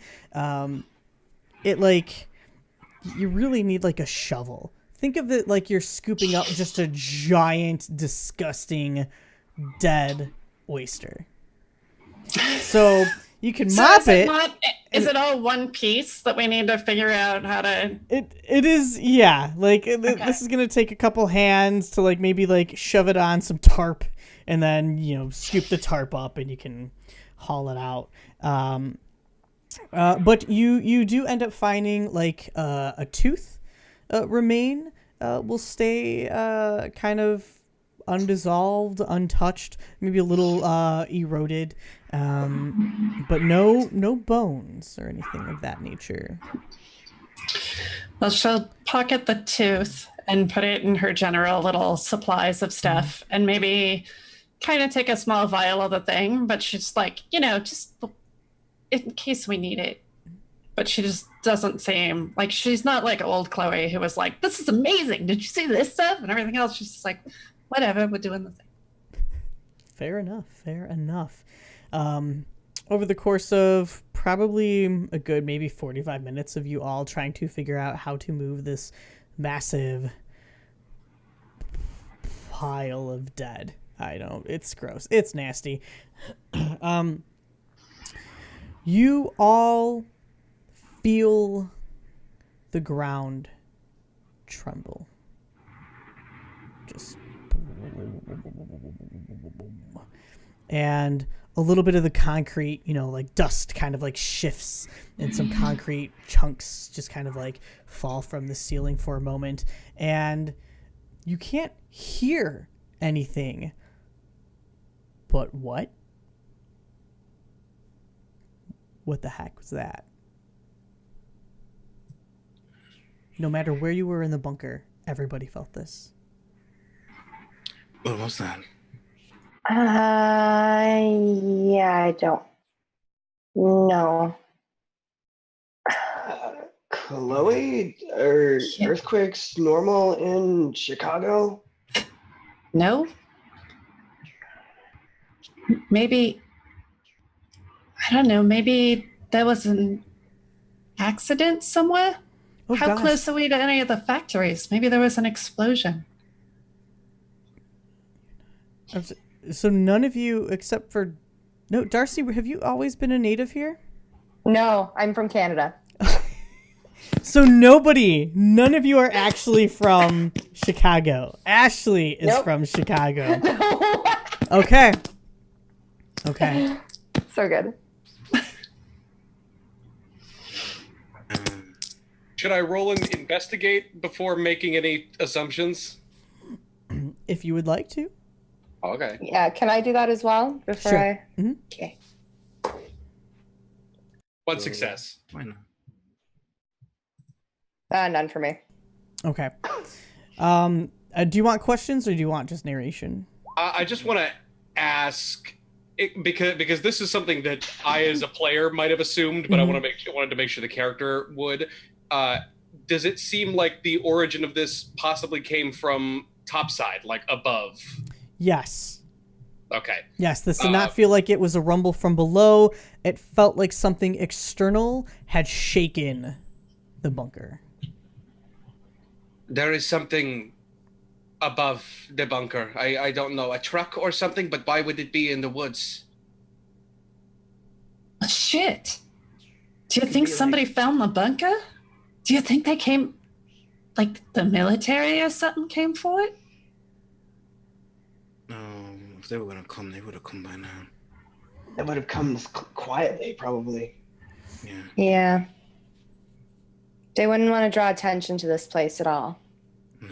Did Well, something maybe else happen to the loop? Don't know what else could happen to the loop at this point, but maybe. Be an underground pipe. Outside somewhere. Why don't we shut everything down here and shut all the doors and we'll go out and see what we can find? Yeah. With my one success, can I tell, like, with how long it was and the sounding of it, and just the impact, how it hit everything, can I tell, like, how big it would be and like the direction it would have come from? The direction would be kind of hard to tell because you're kind of in this like echo chamber of sorts. It was big to shake not just the ground, but an underground bunker just built to handle mass destruction, to shake it so much. It's probably not a truck on the outside. There was some explosion somewhere. And let's go check it out. Okay. Right. Silas will attempt to lead the way unless anybody else tries to push. Chloe's gonna make sure that she closes all the doors and everything so that things at least are as hidden as possible. Shoves all that Chloe with that. stuff back into the lockers and closes the lockers. Darcy swings on the backpack that definitely contains Sal. And you can see that she's kind of she's got something in her pocket, which will be the gun. And if anybody notices, she's actually wearing gloves at this point now. She picked up a set of like these, they look like she probably stole them from her mom, but they're like these like leather black driving gloves of some sort.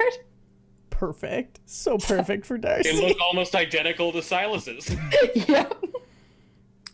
So great. It's a mystery. That's what we're going to focus on? Darcy, where did you get those gloves, girl? We always have to worry about aesthetics, okay? Right? Obviously. So important. They matter. Super important. Do they have more? Tell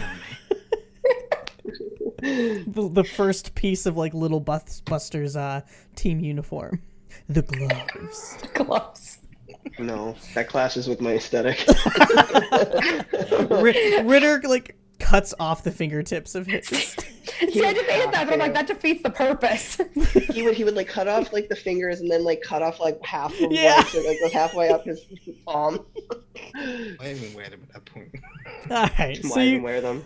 so you head up to the surface, going through the tunnels and up once more.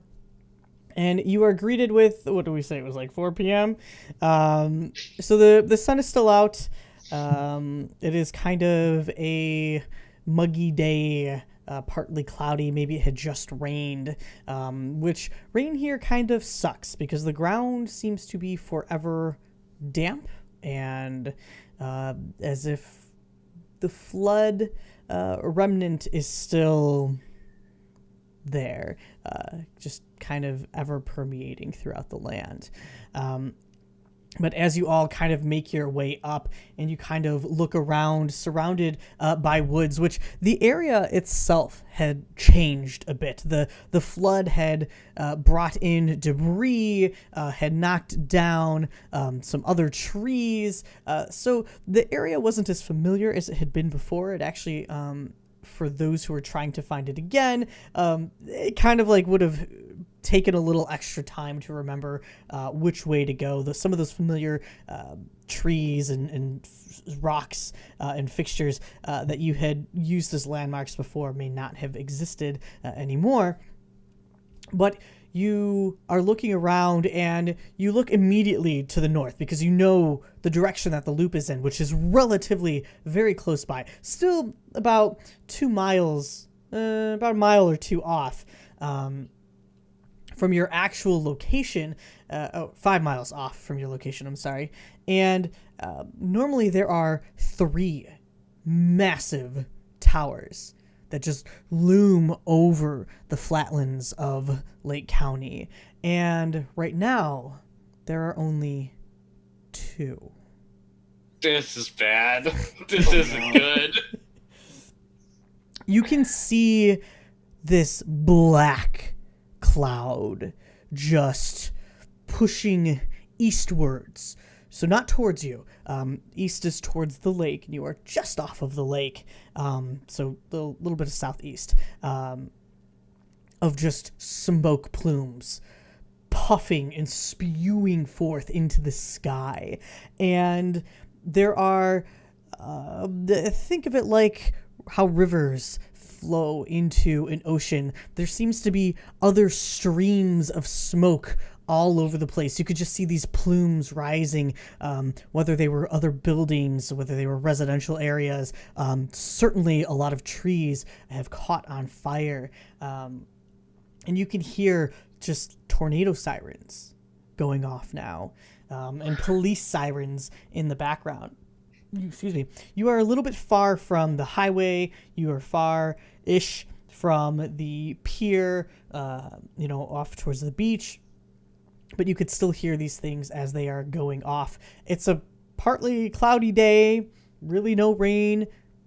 Those are certainly tornado sirens, and it is not the first Tuesday at 10 o'clock in the morning of the month. So you're not sure why the sirens are going off, but you can kind of assume as to why. And near you, relatively close, there is one plume of flames that seem to just be consuming part of the forest nearby. What are you doing? Look towards Richter and Silas. Is part of a plan or something? Ritter will look over towards Delay.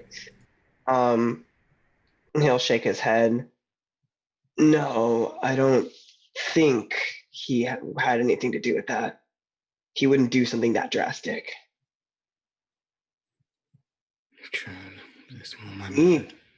We need to get out of here. We need to put out these fires. It's going to draw attention. How do you propose we do that? It looks at sludge in the water. Isn't it? There's water here, right?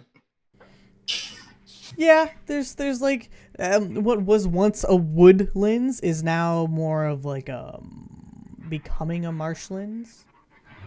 So water is kind of stagnant and sticking in some areas that are lower in elevation than others. May not be a bad idea to see if we can figure out what caused the fire. Does it look like the fire's catching in and around our area?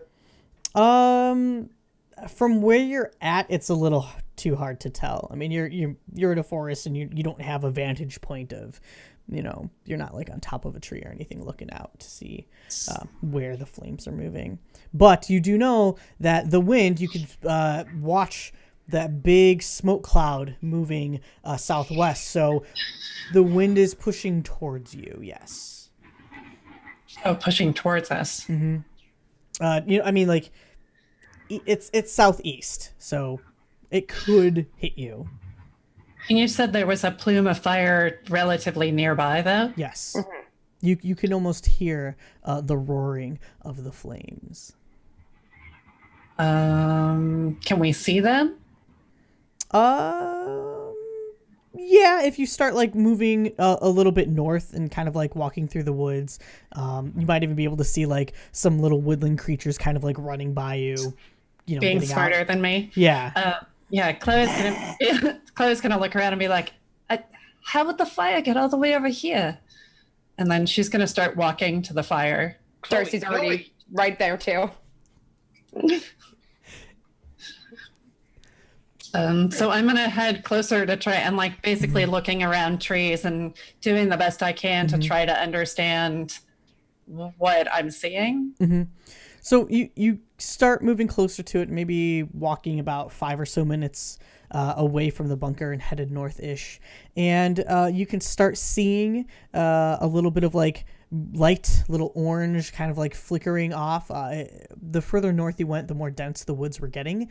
But what hits you first is the heat and the smoke.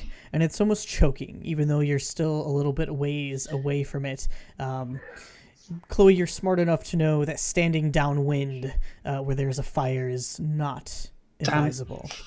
Can I go around from the side to get at it, or would I have to go like miles around from the side? No. It's the area that you can kind of see seems to be relatively contained. It's not massive, but just looking up into the sky, you could see that other areas significantly more north of you, and even a bit west, just seem to be puffing smoke up into the sky. They're gonna just kind of keep walking. They have like a gas mask, and they're kind of gonna see just in case there's some kind of debris in this area that might have like fallen down, might be sparking off or something from an explosion. Yeah, Darcy's going to keep kind of not circling, but trying to head towards it and avoid being downwind, really, to see if she can figure out where the source of the fire is as much as possible. Okay.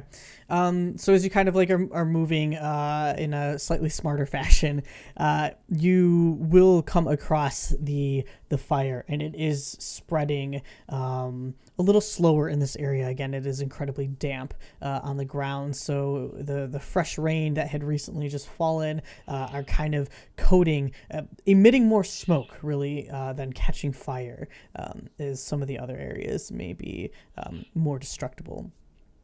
But you can see that this particular fire spreads pretty far, and if you are looking a little deeply into it, you do notice that there is something that is emanating black smoke, and it is jutting out, almost if it was a chunk of one of the Rick Synergy towers itself. Go towards it, I guess. I think Ritter's been looking at things from afar. From last season, big uncontrolled fires is his greatest fear. So this is not okay for him, this whole situation. So he's watching this thing from afar. Silas has been staying back with him. Yeah. Okay. Does it look like the fire can even be containable by non-fireman needs? Probably not. You don't know the fact that there is black smoke and it's not. It almost looks like jet fuel burning. It is a very distinct type of smoke. That burns really hot, doesn't it? And it burns really hot. Yeah. I think Ritter, standing as far back, and he sees Delay and Ripley kind of is Chloe also making their way closer? Yeah. I mean, I'm trying to get an idea of what is in the middle of the fire, and then I'm also trying to get an idea if it's going to spread to the bunker. Okay. I think as he sees the three of them walk over, he'll kind of call out and be like, I wouldn't do that. That looks like jet fuel. That's very, very hot. It might explode again. Can I roll and investigate to be as informed as possible when saying basically the same thing? Sure, go for it. Hey, I could have just rolled a charm and be super compelling with my words. Honestly. Okay, that's one success. So I'm literally just gonna parrot the same thing and say, yes, if that's debris from the tower, it could be volatile. There is no way we can contain it. Get back here. I'm actually gonna stop for a second, open up my bag so Sal can get a good look at things. Mm-hmm. Hey, Sal, buddy, Yes, friend. what do you think's going on here? Any bad things, or is this just... And Sal kind of like rotates his head a bit.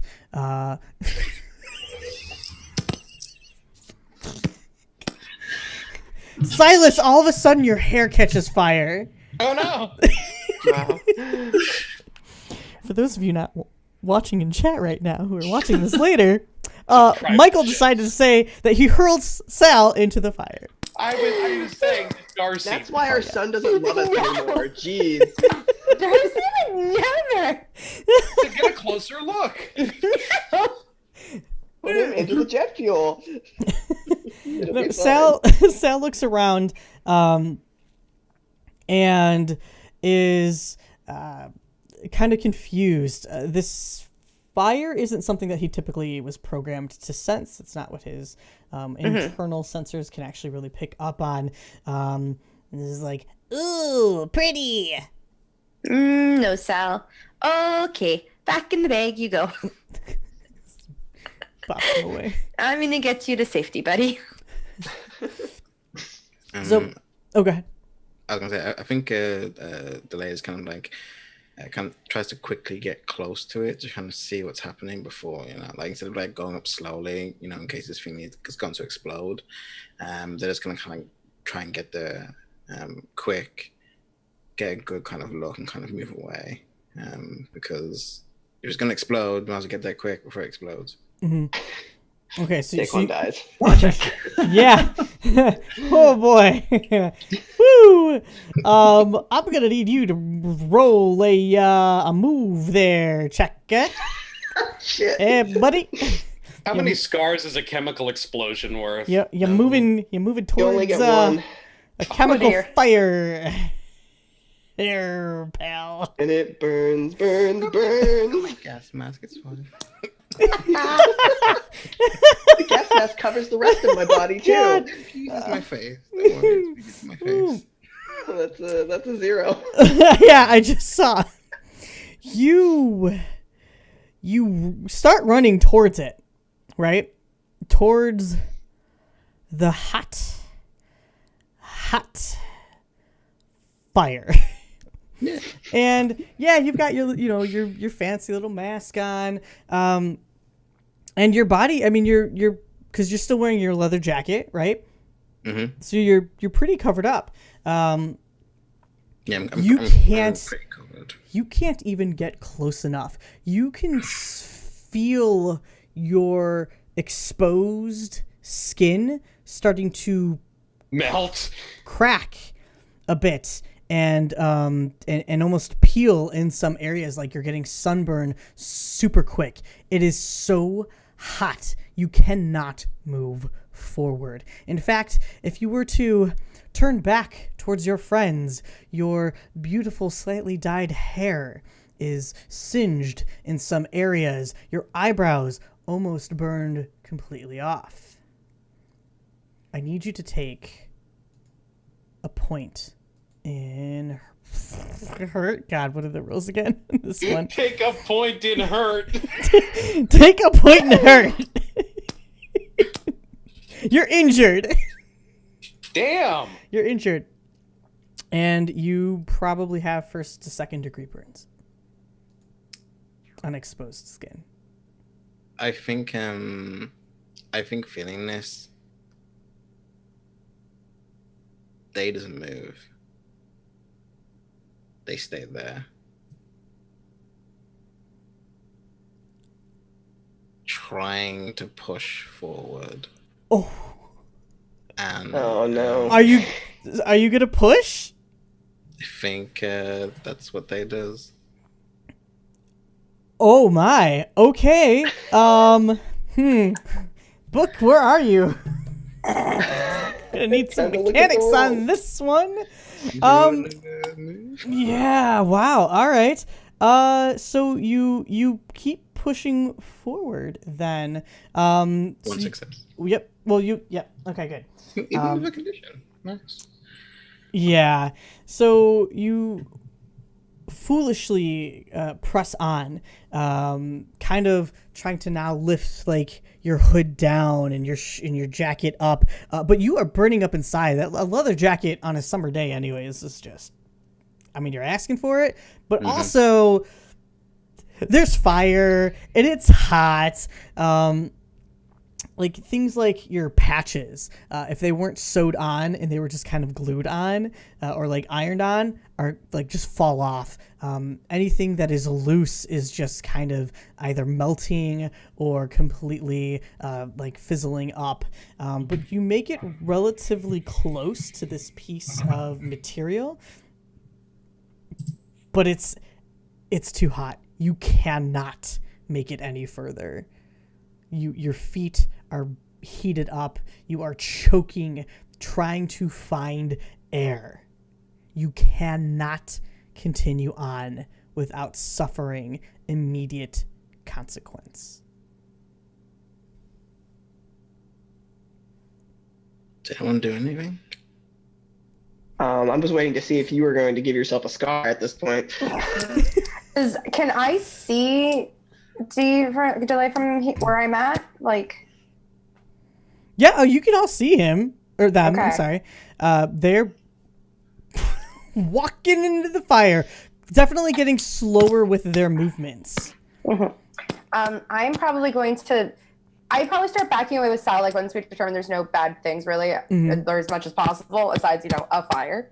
And starting to back away because I'm trying to also protect Sal and myself. Hey, and I kind of just call it, hey, delay, no, get back here. We should get out of this. Chloe should head back. Either the bunker or something else, maybe, I don't know, away from this. Before anybody can even answer, Daquan, you are possibly, I don't know at this point, questioning what you're doing standing in the middle of this flaming pile of hell, still unable to see what it was that fell as this black smoke is just filling your lungs. Your eyes can't even tear up because it is so hot that the liquid you would normally have cried out is evaporating into the air. You are now wondering if your eyes are burning from the heat. And as you go to possibly take a step backwards, everybody can hear this sound screeching in the background, and the ground trembles as a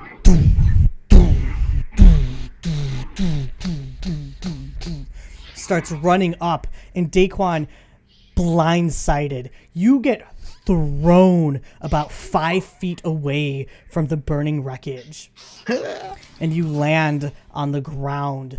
I'm not even having you roll. This thing just came at you out of nowhere, and your very, very injured, possibly scarred mechanic-wise state. I'll leave that up to you. But standing in the fire, seemingly unscathed by it, is this 8-foot tall, partially iron, rusted through with big yellow chest plates, 2 large mechanical legs, small, tiny, like forklift-like arms sticking out from it. I know, shut up! It's my favorite thing in the world. And twisted in this this robot creature's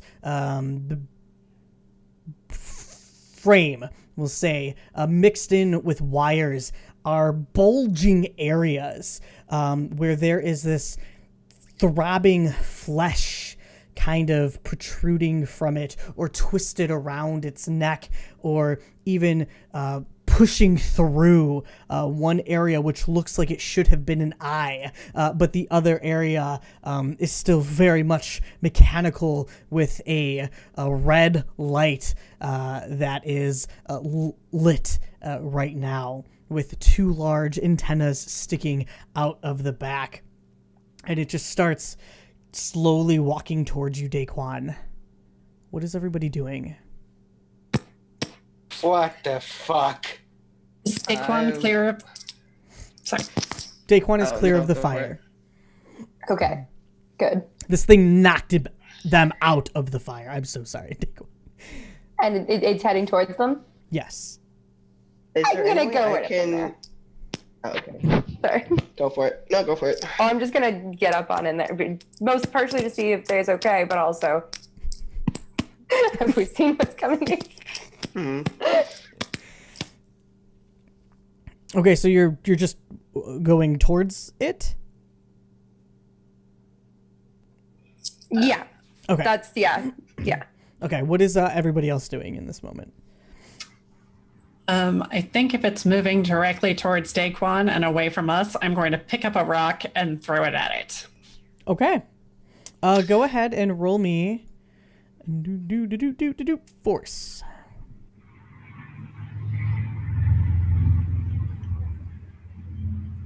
Okay. You lob it, and you do manage to hit it. You can hear it tink off of this dinosaur robot looking creature, and it does not seem to care. Is it coming at me? Oh, go on. Oh no, I mean you can go on. I have like an idea. Go for it though. Is there any way I can use my iconic item to see if I can distract this thing from going after Daquan? This is probably going to be bad for Ritter. But is there any way I can kind of take out Sarah, the orb, and kind of see if I can replicate like that sound to get it to look over? Okay. So I guess it's like a charm. I don't know what distract would be. Yeah, I'm go ahead and roll charm. Okay. 1, 2, 3. 1, 2, 3, and then with the iconic item. Actually, this is going to be empathize. Empathize? Okay, cool. Yeah, because it's specifically different towards amount like of a dice. person, an animal, a conscious robot, or a cyborg. Okay. So we'll go with that. Okay. 2 successes. Okay. Oh, actually 3. Shit. Fantastic. So you are able to get Sarah to kind of mimic the sound that this creature just made, and for a moment it kind of swivels its head to look at the glowing floating orb. Sarah floats. Does she float? She floats. No, she has little like bipedal legs, so Okay. he's kind of holding Okay. her right now. Okay. And it doesn't seem to care, and will still kind of be moving slowly towards Delay. Is this a Rick synergy? Can I tell if it's from Oh Rick yeah, you Synergy? could. What's left of the yellow plates all over it?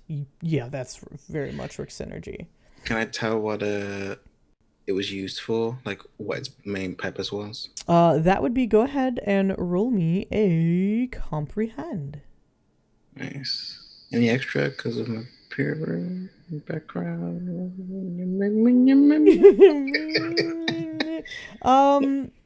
No, because you didn't live in this area. That's None true. of you grew up in this area. Whoops. Yep. Got one. Ashley may have been able to have a little bonus on that. But you did get one, so that's fantastic. Yes, this is actually something that you may have come into contact with maybe in your Europe adventures with the cohesion. And whatever's kind of left of it is a Parhoofer. And they were machines that were created to patrol the wilderness and to put out forest fires. So it is a known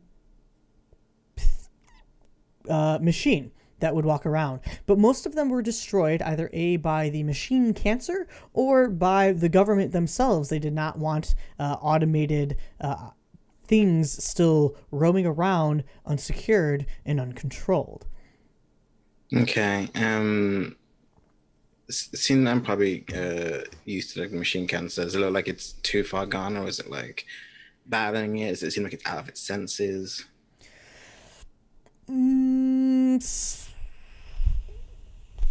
That would be another roll. That's going to be an empathize. This is now to understand the creature. I don't have empathize. Whoop. Nah. Okay. You can't tell. I mean, you're hurting right now, so your brain just might not be like really able to try to piece together what's going on. You just see this partially throbbing bioorganic mass thing and then part robot dinosaur thing still walking towards you. I want to try and like roll out the way. Yeah.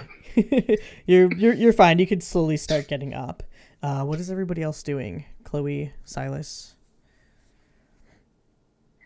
I'm gonna run towards the robot with another rock, trying to distract it from going after Delay. Okay.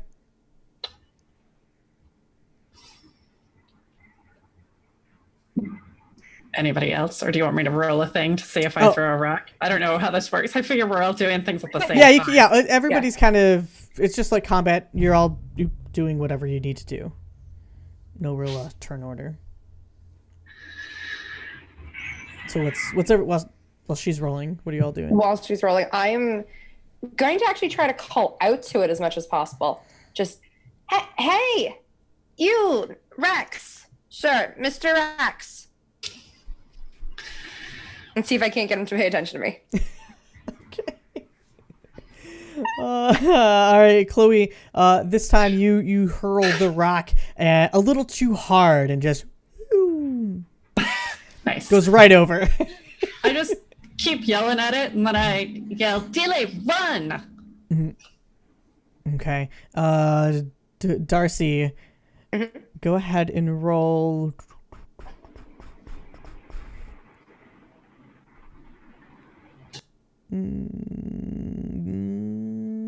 Empathize. Oh, good.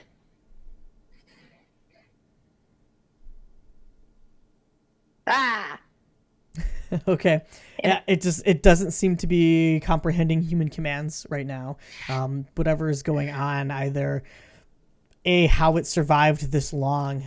The machine cancer has kind of been gone for a little bit of time at least, and you don't know how it's just survived at all out here. It didn't get caught by Rick Synergy or the military, both of which who occupy this area, but yet here we are. That's fine. Delay. I have a plan B. You had a plan B, okay. Delay. Are you moving to run away or to move away from it? No, I'm going to try and, as it comes towards me, I'm like there's probably like for like maintenance and stuff like near like the legs. There's probably like some rails to climb up on it. So I'm gonna try and like sideswipe and try and climb up on it. Does everyone come find a service hatch and hack into it? Okay. Just general knowledge, especially for people who, anyone in the party, who's had experience with, any type of like AI object. Usually there is a switch, or an area in the back, somewhere that it cannot reach, almost like it's fail safe. So it's just incapable of reaching this one spot to alter its own program or turn itself off or do something, even worse. But a human can manually typically get into this location. So that's just pretty common knowledge. It would be like lifting up the hood of a car and you know that your engine's in there. So. My God, what is this? What am I doing? Good. Who puts their engine in the trunk? It's just one of those. It's like a really weird one. Custom made from like Sweden. What do I roll for that? Well, you got to get up there, so you need to roll move. Okay. Because you're trying to get out of its way, and you're trying to get up onto its back. Oh, man. How do we do things again? That's like helps with the rolls. Because I don't know how it works in this. You can like help each other, and then if you fail, you can push. But you've already pushed, because you have to take a condition to push. So you technically should have 2 conditions on you. Oh no, I didn't know I was pushing. I mean, I was just like pushing forward. No. Your first time around, when you were pushing through that fire, you were pushing yourself so beyond the limitations of what you could normally withstand. Okay. So I have 2 conditions. Yeah, just move then, I guess. Because there's no like thing that lets you do stuff. Yeah, you just gotta move as the closest. No. Okay. So you try to, you see where you need to latch on, and as you kind of like, move underneath one of its arms thinking that you were fast enough, the other one comes down and just kind of whacks you across the face, and you hit the ground once more. Not further injured, but oof, does it hurt getting, an iron bar to the face. And it kind of like... I think... Go ahead. Oh, no, I was going to say, I think as Ritter sees that, I think Ritter kind of gets the idea of what Delay was trying to do.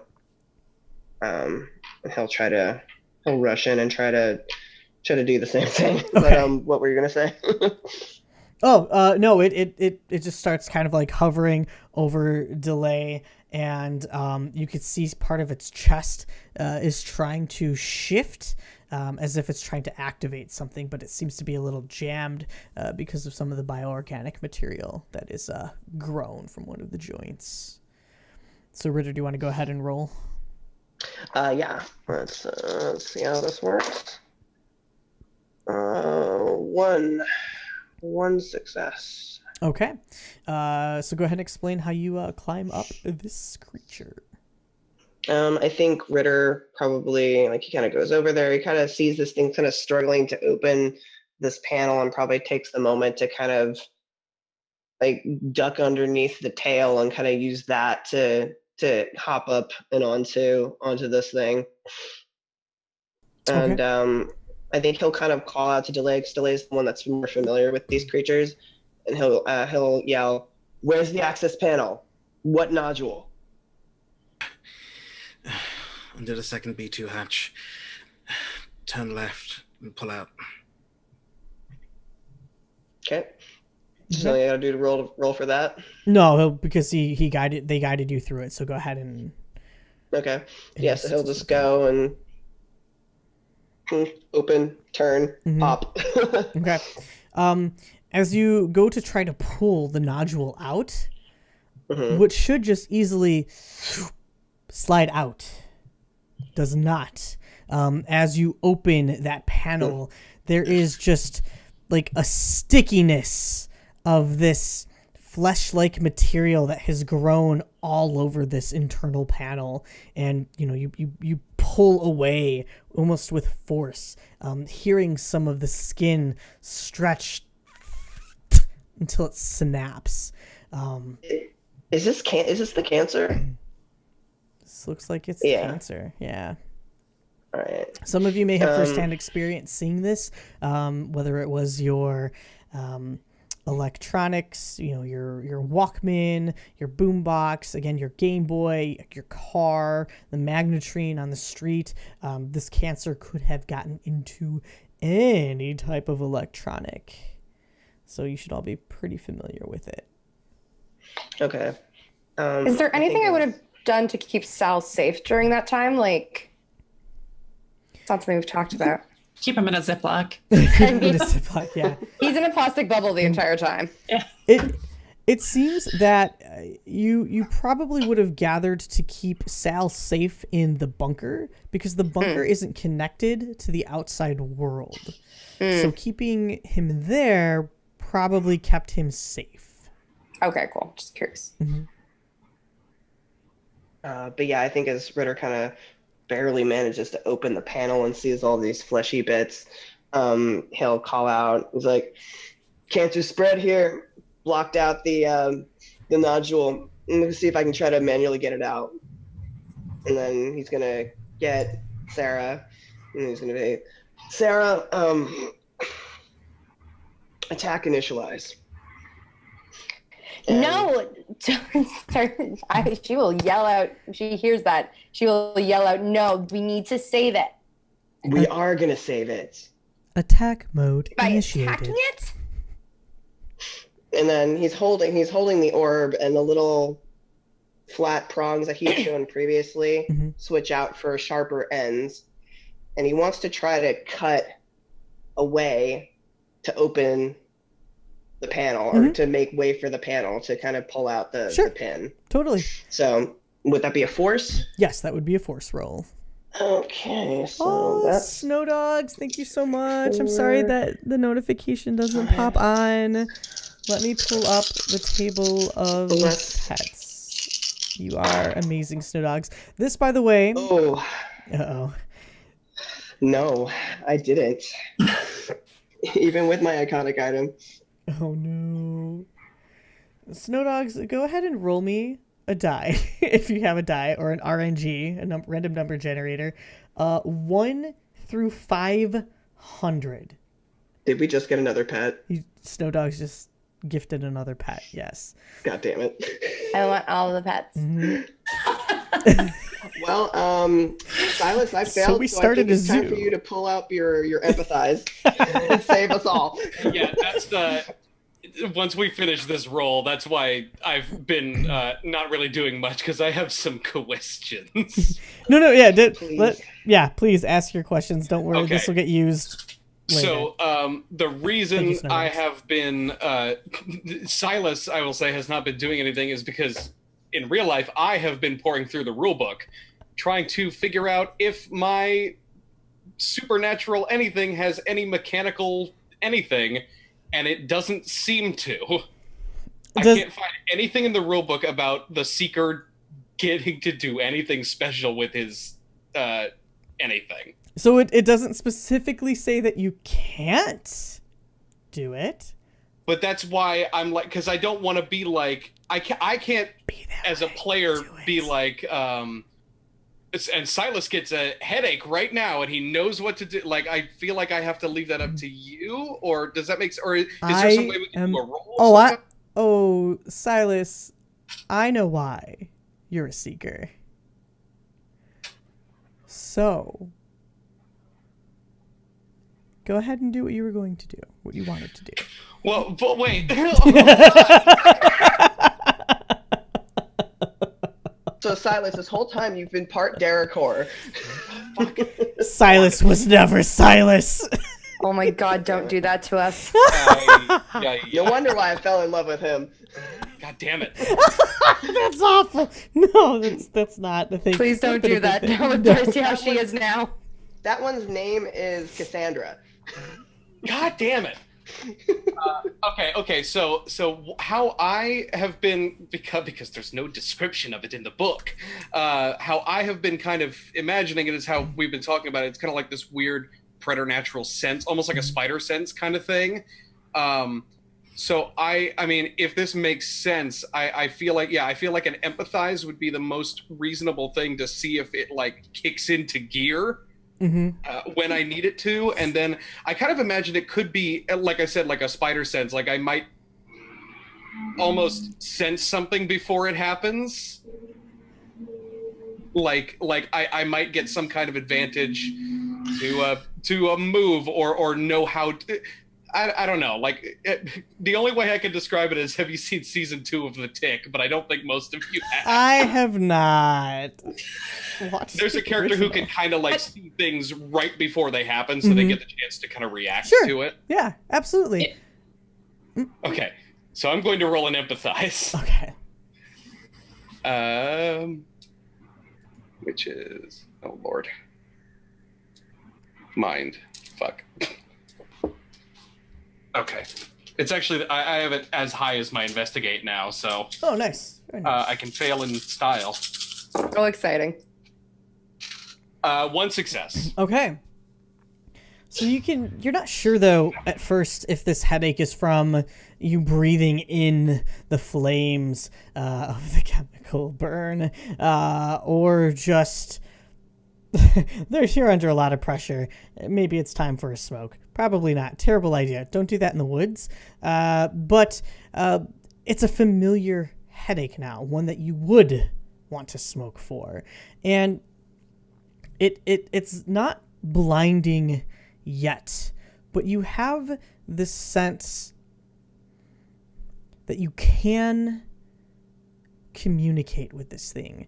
This headache that you are feeling, the closer that you step towards the creature, especially because Ritter has now engaged himself in it, Daquan lying on the ground nearby, you do move closer, and the closer that you get, the more connected you can feel to this entity. Okay, so then what I'm going to do is I think Silas is kind of lost in it. Like he gets that sharp pain and he kind of like comes to almost like with a weird clarity. I kind of imagine like the fire raging around him as he just kind of Ritter's on its back like stabbing at it with Sarah. Exactly, with a robot ball. Daquan's probably trying to get up to like help. Chloe's still throwing rocks. Throwing fucking rocks. I think he does like he literally just kind of goes up and just reaches a hand out to it and tries to like press his hand onto like the chassis, like whatever the like nearest bit. Almost like he's not thinking at this point. Okay, I need you to make another empathize check, but roll with an additional die. Thank you. This is your ability. Okay. Oh lord.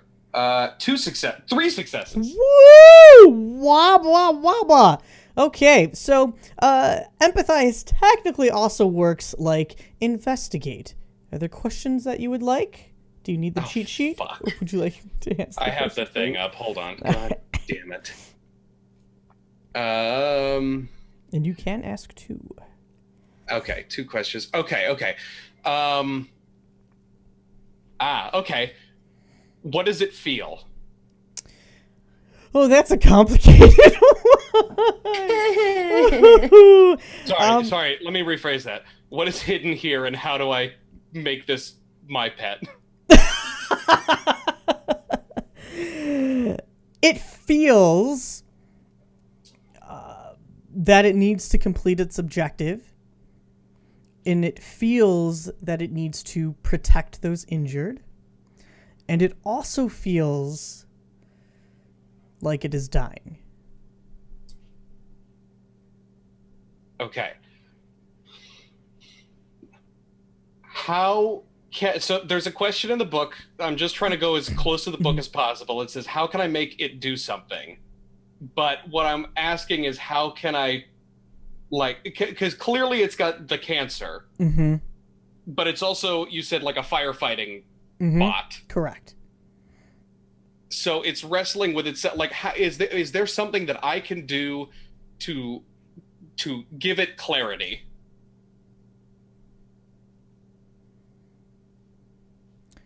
Yes. Using your seeker abilities, I will have you roll.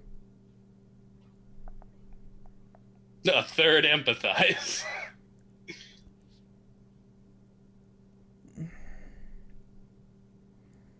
This one might actually be closer to charm because you're like giving it a command Okay.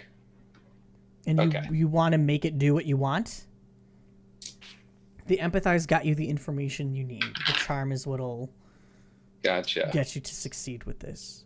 This is significantly less dice. I think that's nice. One success. Woo-hoo-hoo! Okay.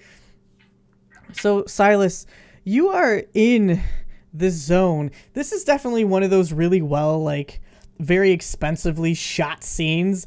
It's kind of the slow motion, again, delay, like, pushing up from the ground to try to climb on top to help, Ritter, who is still, hammering away at just chunks of this cancer that has filled the panel cavity.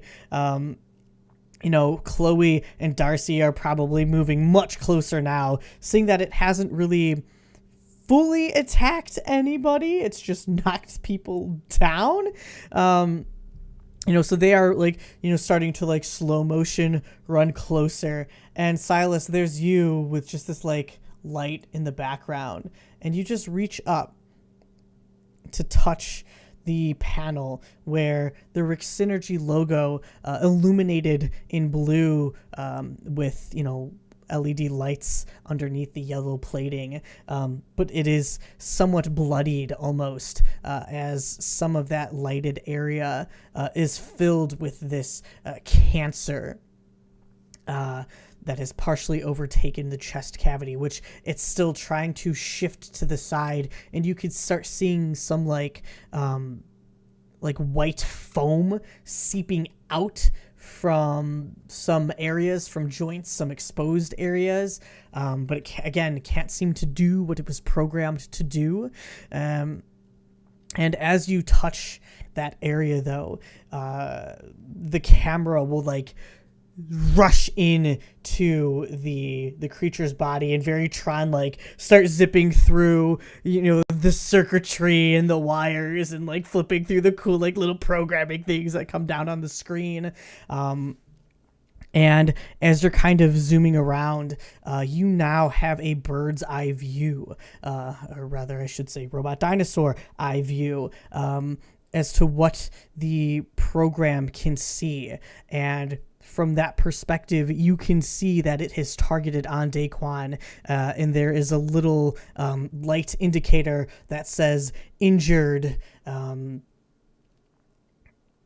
extinguish, as if the program is telling it that Daquan, that this person is on fire. And then there are several other little ticks on its side that equally have extinguish from the peripheral. One of it just completely doesn't even work. It's only a half screen that's really working. And you are able to pull out from that as it just the camera swoops back into you as if you're almost hit with this vision, being directly connected to this slightly bioorganic creature. You're not sure if this could have happened had the cancer not been there because it needed the organic material, but it happened. You now have this information. What we want to do with it. Lordy. Okay, I think he snaps back into it. And so I'm right on this thing. Mm-hmm. Has it kind of swung at me or swung in a way that I would need to attempt to dodge it, or? Nope. You can tell it is locked onto Daquan. So as Daquan is climbing up its side, think of it like a dog chasing its tail. it keeps spinning to try to get to Delay. Okay. There was okay. I'm just gonna like call out as best as it can, like or as best as I can.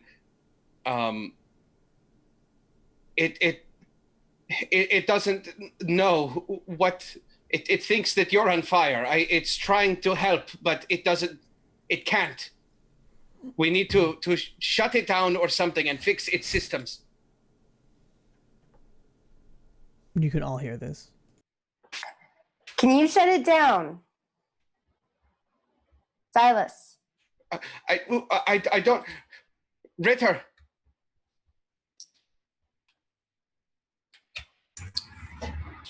I think you're muted. Damn it. I was going to say, I think Silas probably, Ritter probably stopped what he was doing once Silas walked over. A, to probably make sure that this thing wasn't going to attack him, and B, to kind of see the magic happen in person. And I think, his brows kind of furrow and he'll say, Did you just get inside? Like, its head?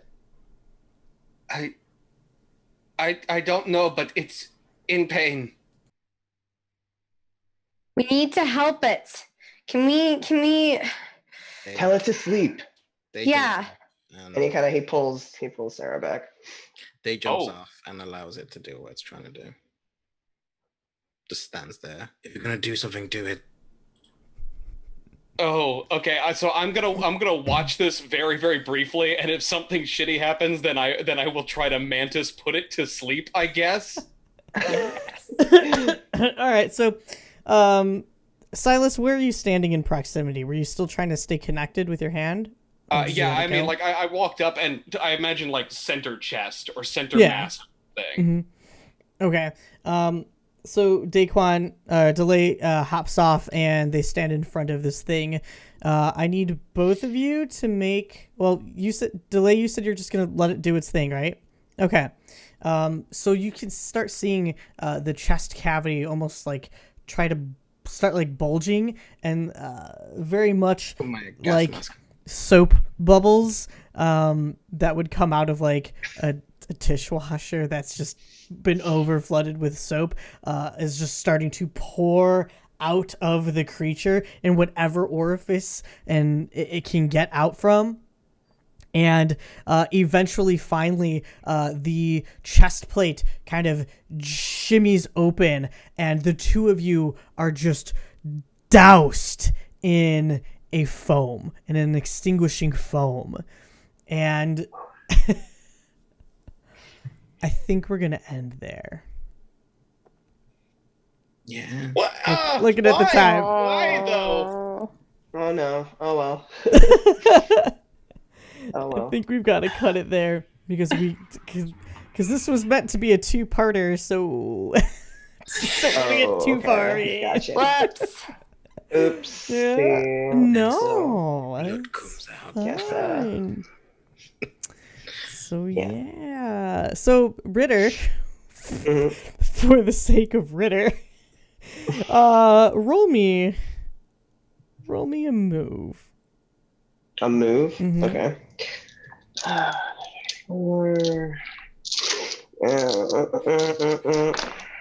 None. None. Okay. So you go to climb down this creature, but would you climb down or would you like jump off because you're a cool kid? I mean, he probably would have just tried to get off as fast as possible. Okay. So you go ahead and you jump off. And a lot of this foam has, it's just doused the area. And you don't make your landing. Instead, you hit some of the foam, slip, and your head cracks against the ground, knocking you unconscious. And you die. I guess I'll make a new character. Hey, bummer. Right.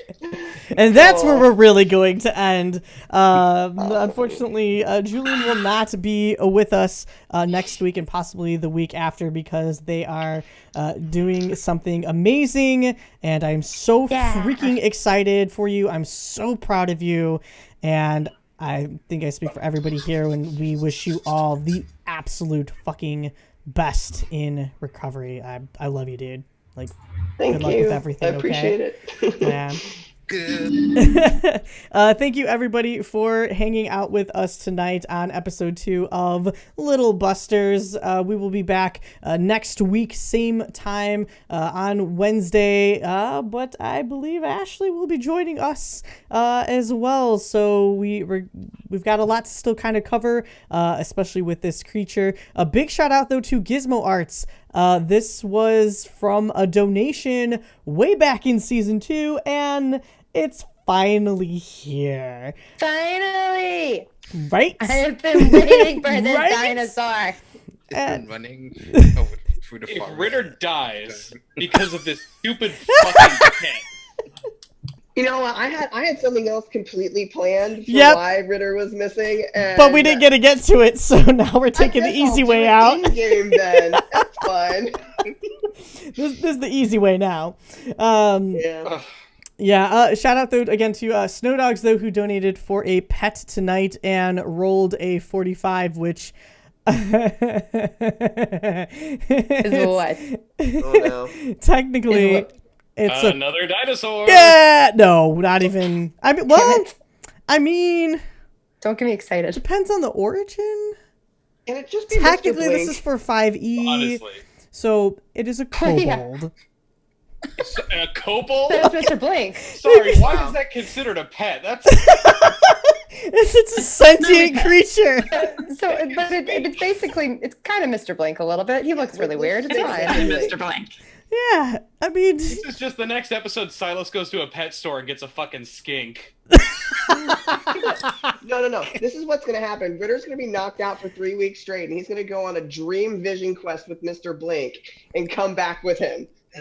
I will make that happen. Sorry, that's a really good. There we go. And, like Oh you my and God, I this will be will my record pet. it while you're high on pain medicines. Like it'll be great. Yes. Please. Can we Yes. please cut this part out of the stream? And No. Anyways, let's go around to the cast. Thank you all for playing. Let us all know who you are, where we can find you, and what type of projects you're involved in. Silas, we'll start off with you. Hello, everybody. My name is Michael. I have been Silas today. You can check me out on Twitter at Michael L. Bradley. I'm trying to use my real people Twitter for this season. But I'm also the Dungeon Master and creator of the Dungeons, Dragons, and Dives podcast, which is a 5th edition podcast that sounds exactly what it's exactly how it do. It is fuck me running. Our heroes follow around Fantasy Guy Fieri looking for the mythical lost city of Flavortown. We have just finished a pretty major arc and just released episode 59. So I'm very excited to see where this goes because I have no idea. But you can also check me out on the Jackal and Hare channel, which is Julian's. Julian is one of them who run it. The Jackal. There we go. I'm going to be playing in his also Things from the Flood game starting next month and next month. Yes. And I'm actually going to be running a game. I'm going to be running a 5th edition pirate adventure that is as of yet untitled that Julie is going to be playing in, and I'm very, very excited for that. So yeah, check that out. We will. Thank you so much. Silas's power being kind of like leveled up, activated here. Yeah, what? Also, though, Oh 'cause we didn't talk about this. no. No, we didn't. I have plans. You want to bring Mystical in? Oh, we're bringing Mystical in. God. All right, Jules, how's it going? Who are you? Where can folks find you? Yo, I've been Ritter. It has been super fun. I am sad that I will be missing a week or two, but it's for a great cause. And thank you, personally know him and everyone else that's like helped donate and like spread the word around. So I wouldn't be getting the surgery if it really literally wasn't for the tabletop community and the LGBT community who bought all of my dumb wing things. But yeah, you can find me over at Jacqueline Hare. We're currently on hiatus right now because of the whole surgery nonsense. But check us out June 7th for when Blood Debt comes back, which is our Cops and Robbers semi-feature-esque Settlers of Catan in Miami. We'll be coming back to the cop side then. And I won't be there next Tuesday. Maybe Jesse will be there. But on Pro Restarters channel, we have Monster Hearts on Tuesday, 8 p.m. Eastern Standard Time. But yeah, thank you for having me. And I can't wait to see what you guys do with Ritter's Dead Body. I believe Eat It is what Darcy would do. That's how you summon. I mean, you guys Mr. could Blank? just take me back down to the bunker and let Jacob have his way with me. I mean, that's fine. So, Natalie, who are you? Where can we find you? Hi, my name's Natalie. I've been playing Darcy, aka Ripley, aka I really should decide on one name. I know. Let me know so I can adjust the. I will. overlay. Yeah. And yeah, sorry for all the feels earlier. That was fun. That's good. So good. Anyway, so you can find me online at Chaotic Rogue on Twitter. That is the best way to follow me, find me, and figure out what the hell I'm up to.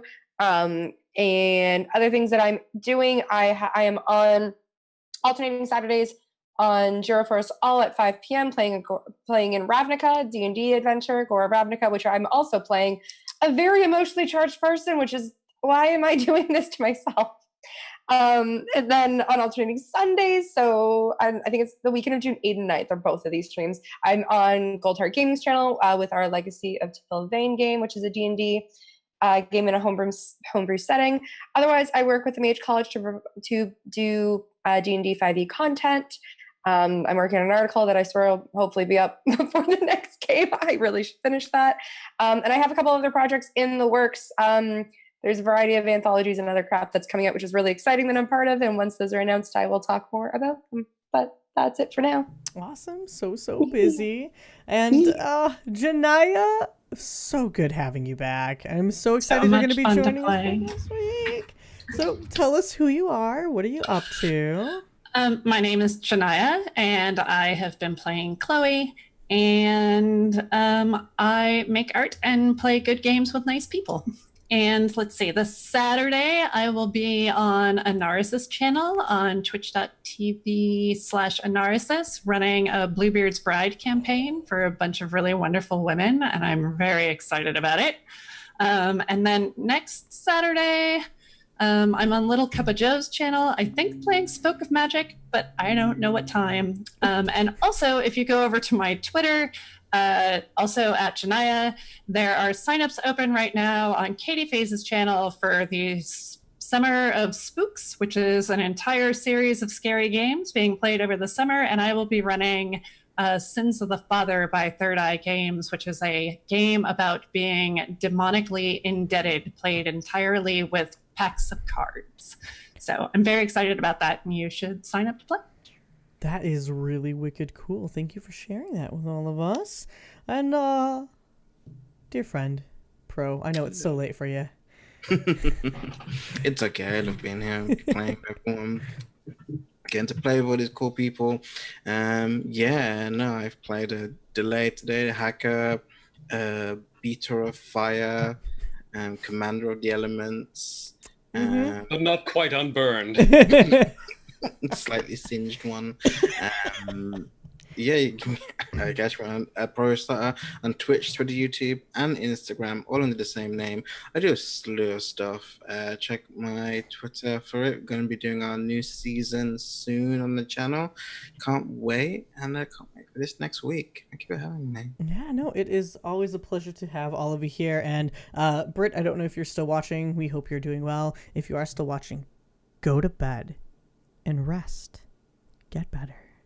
Because we need you here next week. Just saying. My name is Gnome. Thank you for joining us today. You can find me on Twitch, Twitter, and Instagram at Nomadic. And I am in a whole bunch of games simultaneously while running this live show. You can catch me on the God's Fall Twitch channel in a podcast/stream called Rise of the Demigods. It's an entirely LGBT cast that we play 5th edition in the original setting of Calgun, which was the God's Fall setting, but this takes place about 100 years prior to God's Fall.